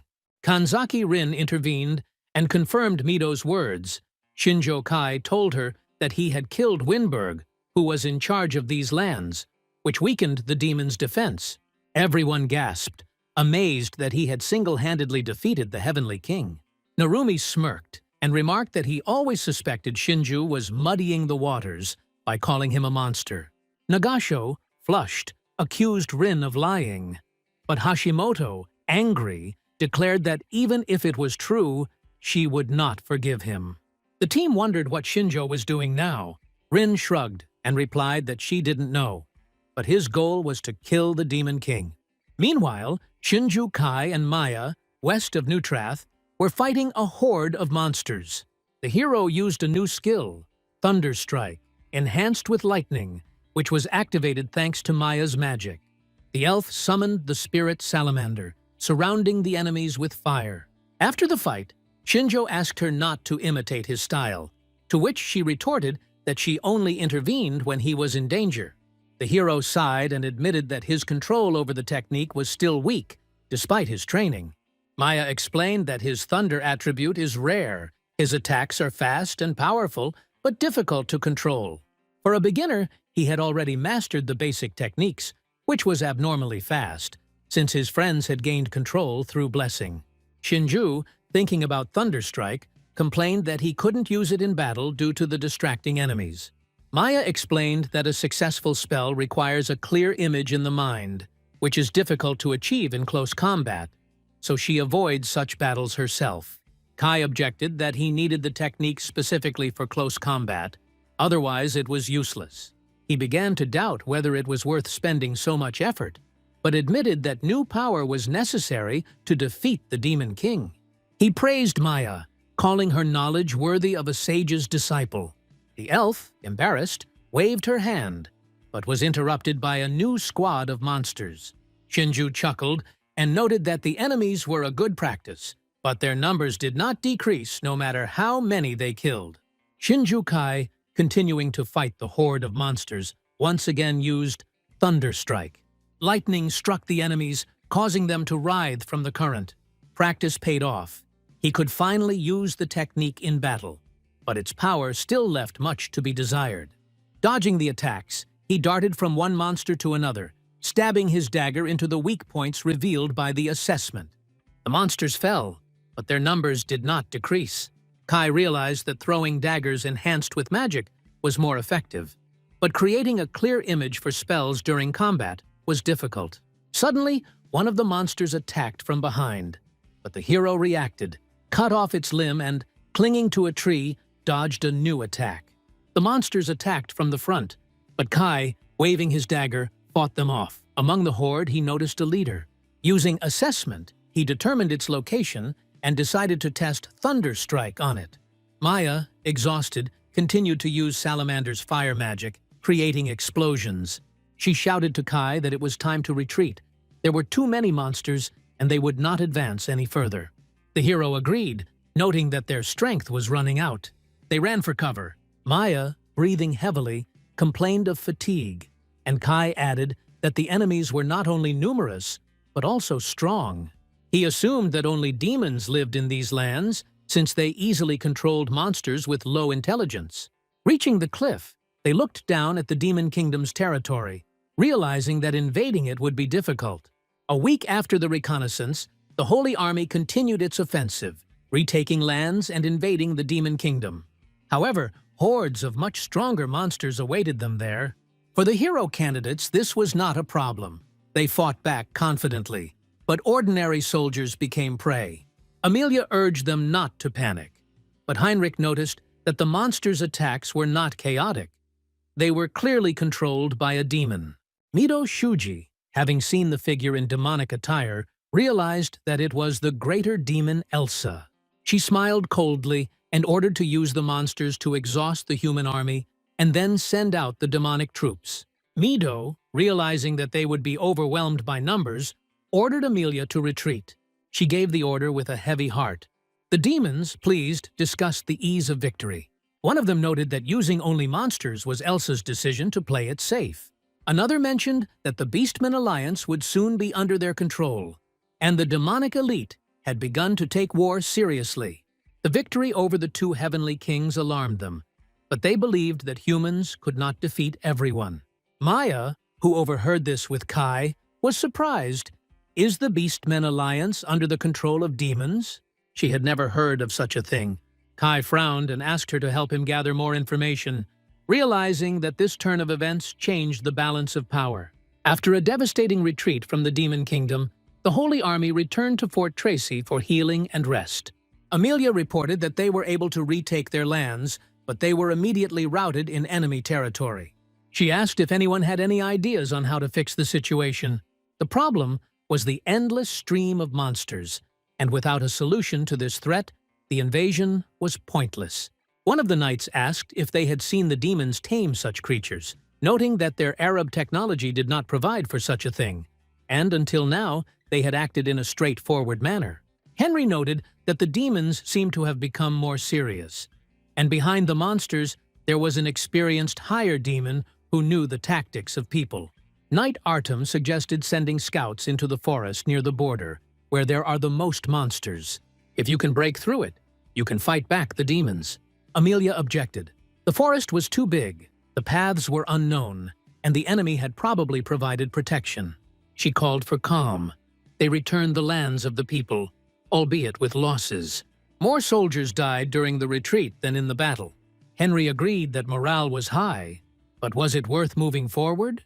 Hashimoto reminded them that their goal was to kill the Demon King. The knights nodded, but noted that it was not that simple. Amelia asked Hashimoto if she had any ideas. She thought about it and suggested increasing the troops, but immediately admitted that this would create more targets. Mido Shuji objected. In this world, individual abilities are too different, and numerical superiority will not help against monsters. There will only be more deaths. He suggested focusing on strengthening the elite troops, but Amelia explained that all the high-level soldiers were already on the front lines, and there were almost no experienced fighters left in the country. The only way out is to recruit new recruits and train them, which will take time. The team agreed that this was reasonable, but Mido, upon reflection, realized that their goals diverged. The candidates want to kill the Demon King to return home, but Digrest, having reclaimed his lands, sees no urgency in continuing the war. Henry, approaching Mido, asked his opinion. The leader admitted that their plan would take years, and he wanted to defeat the Demon King as quickly as possible. It takes at least 2 years to train new recruits to restore the kingdom's strength. Henry, understanding his impatience, noted that haste could lead to death. He reminded that the candidates are strong, but they have room to grow. By gradually increasing their power, they will be able to win. Mido, remembering the fight with Stongai, where they barely survived thanks to Shinju Kai, agreed that the Demon King was probably stronger than all the heavenly kings combined. Henry honestly admitted that in their current state, there was no chance. Mido, realizing that the knight was right, decided to discuss it with the team. He understood that there was no need to rush. Losing one of his comrades would be unforgivable. Candidates, having learned that returning home could take at least 2 years, panicked. Hashimoto, trying to calm them down, explained that going against the Demon King now would result in pointless death. Arashi, in disbelief, accused Mido of weakness, asking if he had fallen out of his tree. Mido Shuji, trying to calm the team down, explained that, like them, he wanted to quickly defeat the Demon King and return home. But the Daigrist military saw the situation differently. He objected to Arashi, asking if he was really suggesting that he fight his way through the hordes of monsters in the demon lands alone. The leader stressed that the sacred kingdom uses them, as they use it, but without the support of the state, they will perish. Arashi disagreed, stating that it was not necessary to attack head-on, as small groups had an advantage. Their target is not the demon army, but the demon king's head. Mido, alarmed, called Arashi's plan too risky, warning that even if successful, many would die. Arashi, flushed, retorted that killing the demon king was dangerous by default, and cowards could leave. He, losing his patience, pounced on the leader, demanding that he wake up. Mido, using the sword that banishes evil and the skill of light, insisting on the safety of the team, refused to sacrifice his comrades. He defended himself, but Arashi counterattacked with explosions. Their fight was interrupted by Kanzaki Rin, who used her control skill to bind them with magical chains. She shouted that their fight would destroy the castle and attract the guards. Arashi, in a rage, tore the chains apart and shook Rin, who had put almost all her mana into the spell. He said that only real battles can toughen you up, but Mido doesn't understand that. Hashimoto supported Mido, and Nagasho Reina asked what was the point of attacking if everyone would die. Sasaki Satoshi stated that he would rather die than stay here any longer. Tachibaka Hideki countered that this world is not so bad, and Shinami Kaori supported him. Nagasho, surprised by Kaori's attitude, heard her explanation that her mother was in poor health and was worried about her. Ozaki added that his younger sister was left alone after their parents fled, and he had to return. Hono, in support, admitted that she was also worried about her family and could not wait 2 years. Narumi, exhaling, mentioned that a girl was waiting for him. Muta Atsushi and Togawa Kenta joined Arashi, believing his determination to be more reliable than Mido's uncertainty. The majority of the team leaned towards Arashi. Arashi turned to Mido and asked him what he thought. The leader, in panic, lowered his head, not wanting to continue the argument. Arashi raised his hand, announced that he was leaving, and called for those who were willing to take the risk. The team split. Some of the candidates went with Arashi, while others stayed with Mido. Hashimoto, looking at Narumi, asked if he would leave, but he replied that he was needed as a liaison. Kanzaki Rin was torn between wanting to return home to her grandfather and sympathizing with Arashi, but she remembered Shinju Kai's words about staying with Mido. Arashi, having made sure that his group was ready, ordered them to leave before they were noticed. Shinjo Kai, who was watching from the castle, was shocked by the team's split. Arashi, not expecting his appearance, froze, and his group became wary. In the midst of the tense situation after the team of hero candidates split, Arashi, who was leading the split group, noticed Shinju Kai and, irritated, asked why he was even there and how dare he show up. His comrades, fearing to attract security, asked Arashi to speak more quietly. There was little time. Shinjo wasted no time in getting down to business, asking for help from the team, and the scene immediately shifts to the moment when he watched Arashi's group leave the castle where the split occurred. Maya, standing next to Kai outside the window, expressed concern about whether he was sure everything would be okay. Kai, looking thoughtfully at the divided candidates, replied that he did not know, but understood both sides. Mido Shuji is right. You can't stand against the demon army alone, but you can't blindly follow the plans of the sacred kingdom of Daigrist either. Arashi, who insists on a quick offensive, is also right that waiting 2 years is unacceptable, but his recklessness is dangerous. Maya asked what Kai himself would do. He listed 3 options. The first was to force the top of Daigrist to act by force, but this would create problems with Mido and condemnation from the state, which is not so important if the goal is to return home. The second is to implement Arashi's idea by attacking from within, inciting unrest in the Demon Kingdom, but Arashi is unable to organize a civil war. Third, use the information to gain support from other forces, such as the Beastman Alliance, which would give the Daigrist army a chance. The scene returns to Arashi's group, who have stopped in the forest. Kai decided to tell about the princess of the Beastmen, Sina, the daughter of the leader of the cat race, who was kidnapped by demons. He learned this by torturing the soldiers of the Demon King's army and was confident in the veracity of the information. The team gasped, shocked by the brutality of the interrogations and the fact that Kai was talking about it so easily. They also noticed Maya, calling her cute and asking who she was. Arashi, irritated, asked what business they had with the Beastmen. Kai began to explain that to the south was Grandance, an alliance of beastmen that remained neutral in the war between humans and demons. Arashi interrupted, calling them cowards who were afraid of demons. Maya countered that the beastmen were stronger than he thought. Their physical form and heightened senses allowed them to repel the demons' attacks.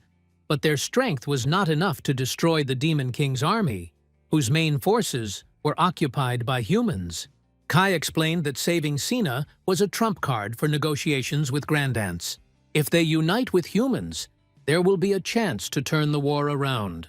Ninomiya asked why Digrest hadn't formed an alliance with the Beastmen yet. Maya explained that the Beastmen disliked the demons for their arrogance, but in the past they suffered discrimination from humans who called them subhumans. Exiled, they created their own union and avoid contact with people. Rescuing Sina, given the importance of blood ties to the Beastmen, would open the way to negotiations. Kai asked the team if they were willing to take the risk, since inaction would change nothing. Arashi, flushed, accused Kai of being presumptuous. But the team members, reassuring the leader, reminded him that their lives depended on his decision. Arashi reluctantly agreed to try. Kai laid out the plan. Arashi uses the explosion to distract the demons, creating chaos.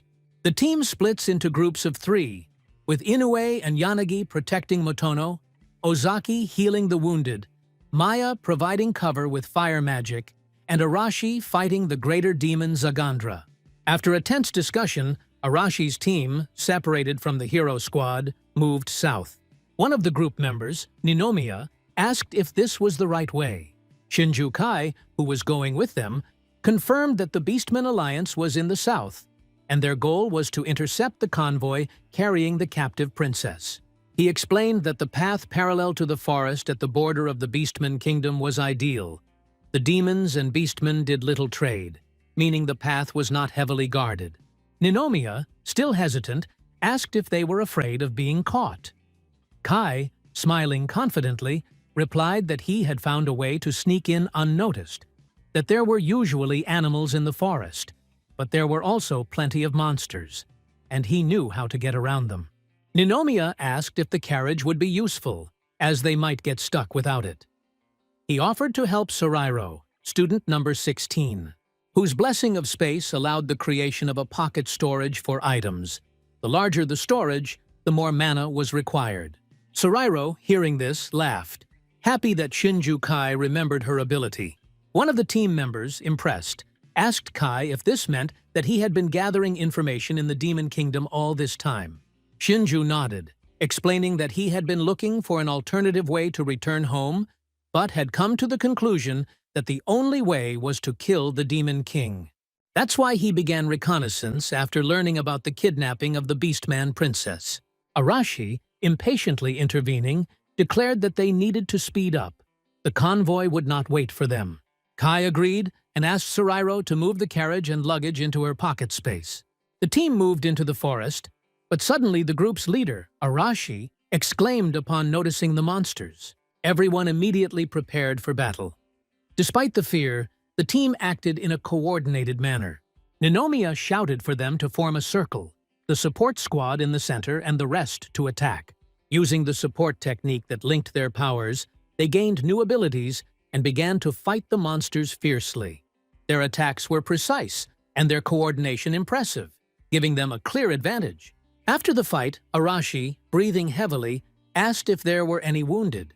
Hearing no answer, he muttered that the wounded would have to go to the healer later and ordered them to move on. Shinju Kai, observing, noted to himself that the team was acting in a coordinated manner, and Arashi was showing the makings of a leader, caring for others.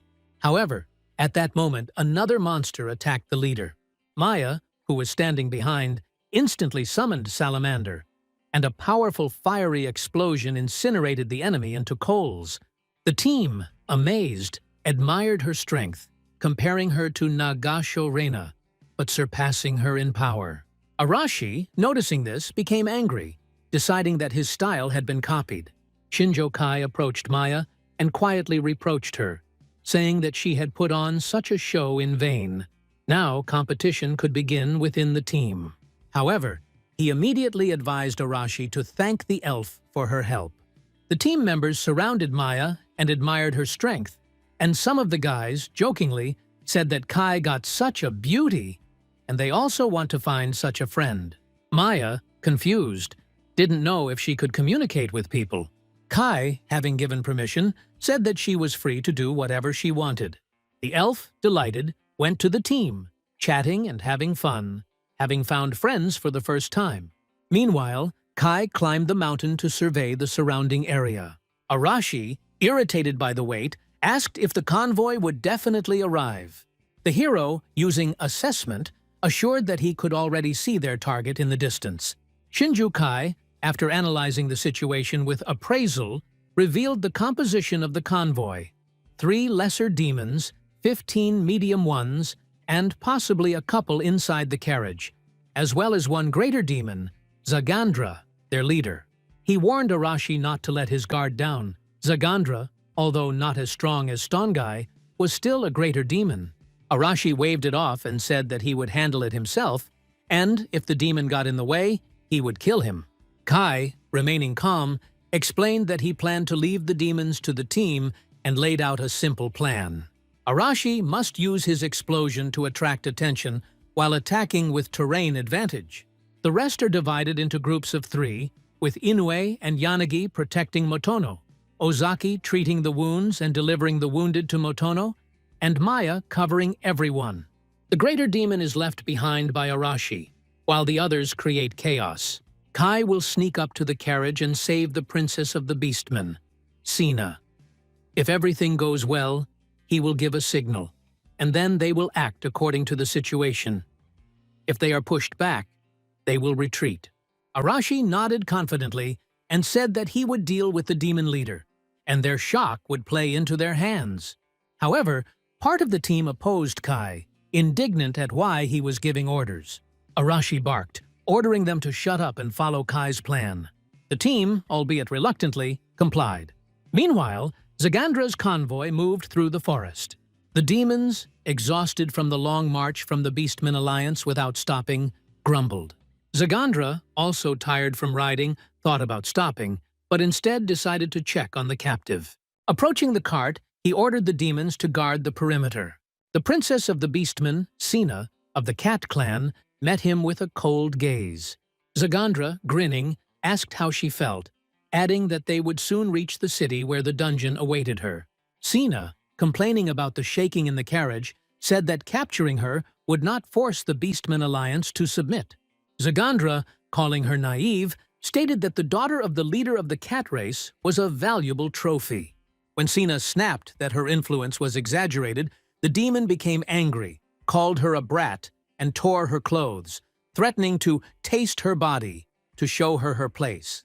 He reached out to her, but at that moment there was a powerful explosion.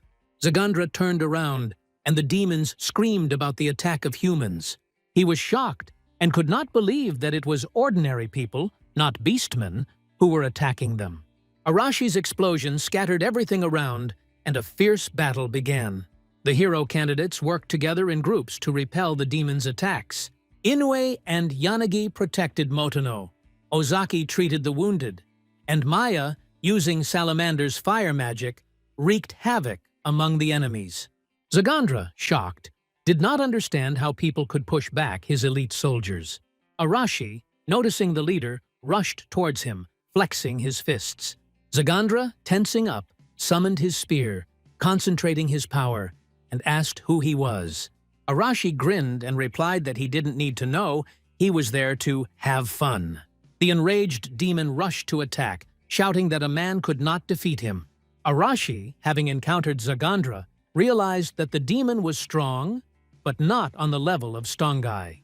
He decided that by putting in more energy, he would make the explosions stronger. However, his magic consumed a lot of energy. After 7 explosions, he would be physically weakened and would not be able to compete with the demon.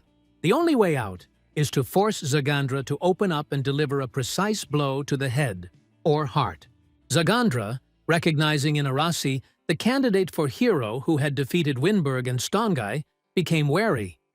He did not know how the people had figured out the convoy, but he understood that their target was Sina.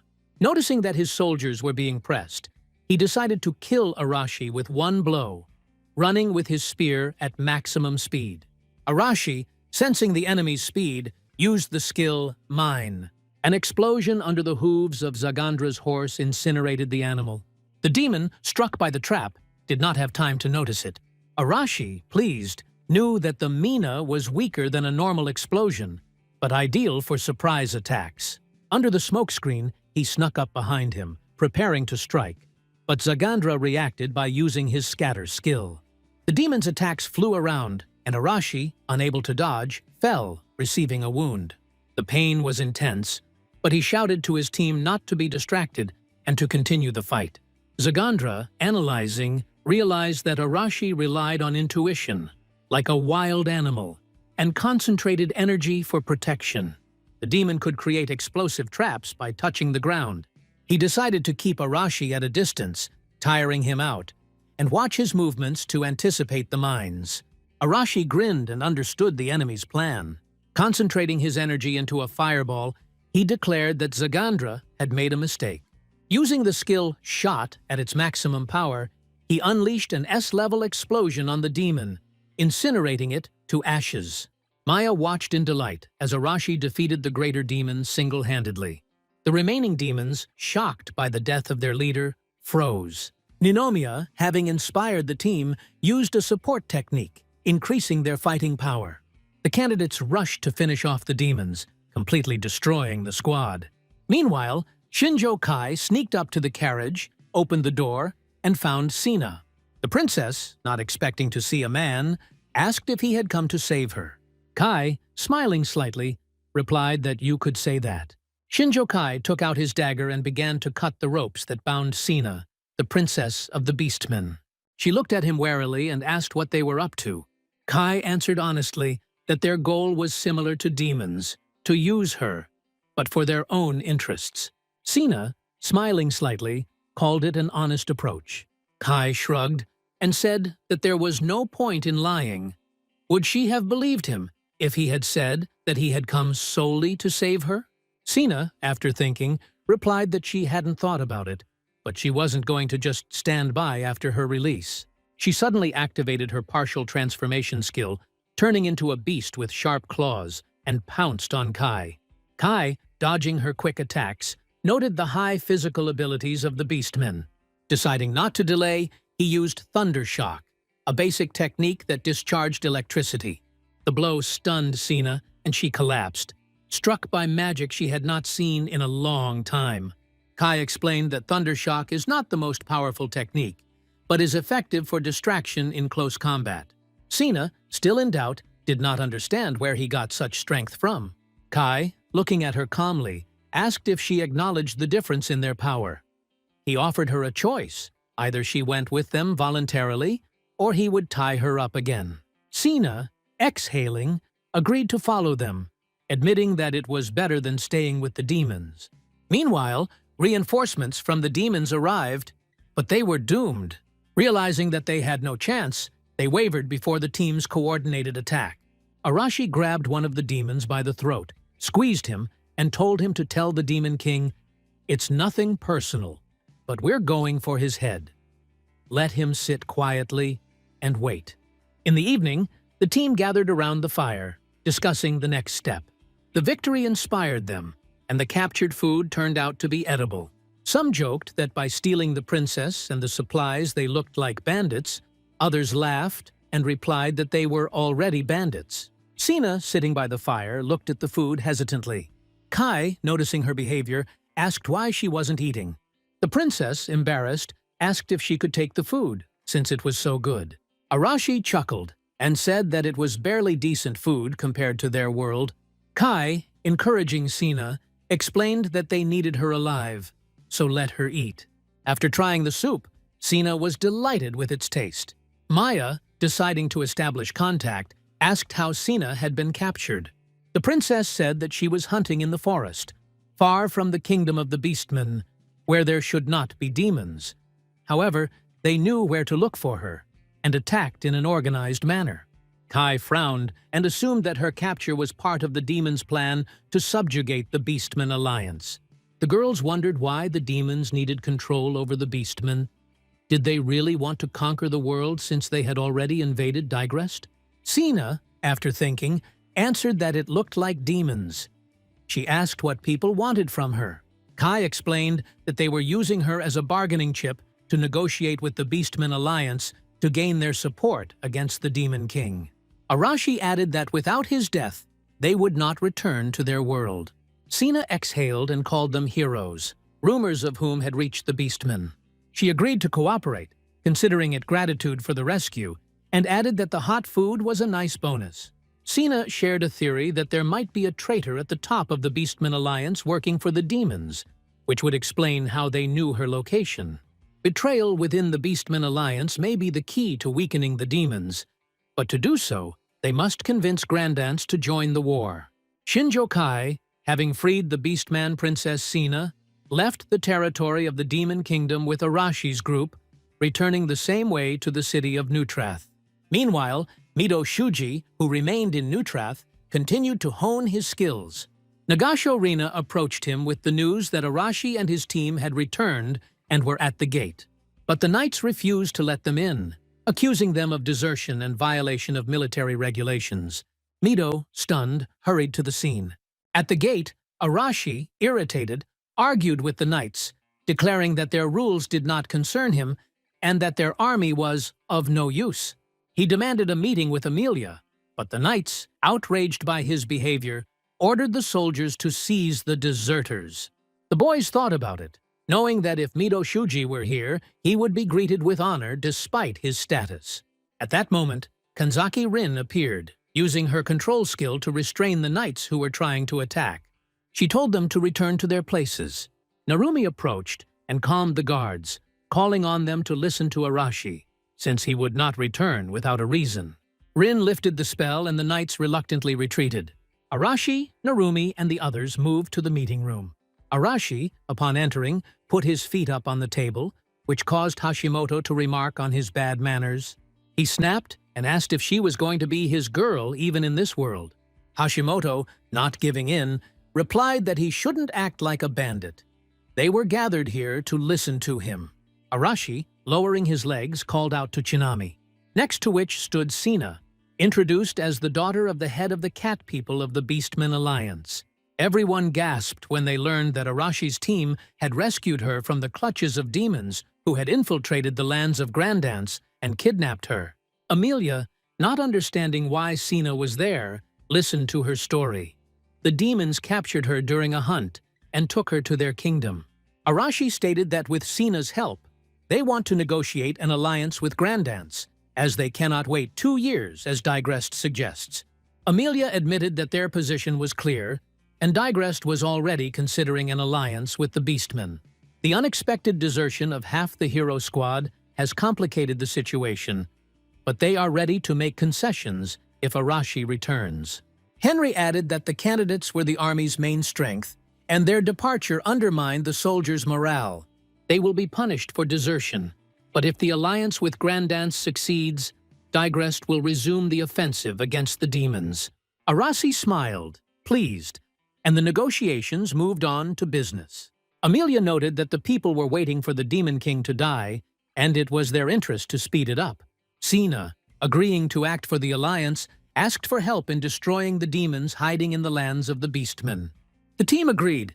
Henry, curious, asked how they knew about Sina's capture. Arashi, casually answering that they had interrogated the demon, said that in a week Digrest would send messengers to Grandance for negotiations. The delegation will include Mido Shuji, Nagasho Reina, Kanzaki Rin, and Narumi, a wise choice given their abilities. Rin with her control, Mito and Narumi with their ability to win people over, and Rina, despite her rudeness, always knows what to say. Henry will lead an escort of 30 people. Arasi said he would remain on the front lines, and negotiations were not for him. Hashimoto will be temporarily taking over as captain, which made her worried since it would be difficult to deal with Arashi. The team wondered what Shinjo Kai would do. He replied that he would also go to Grandans, but separately, in order to act from the shadows.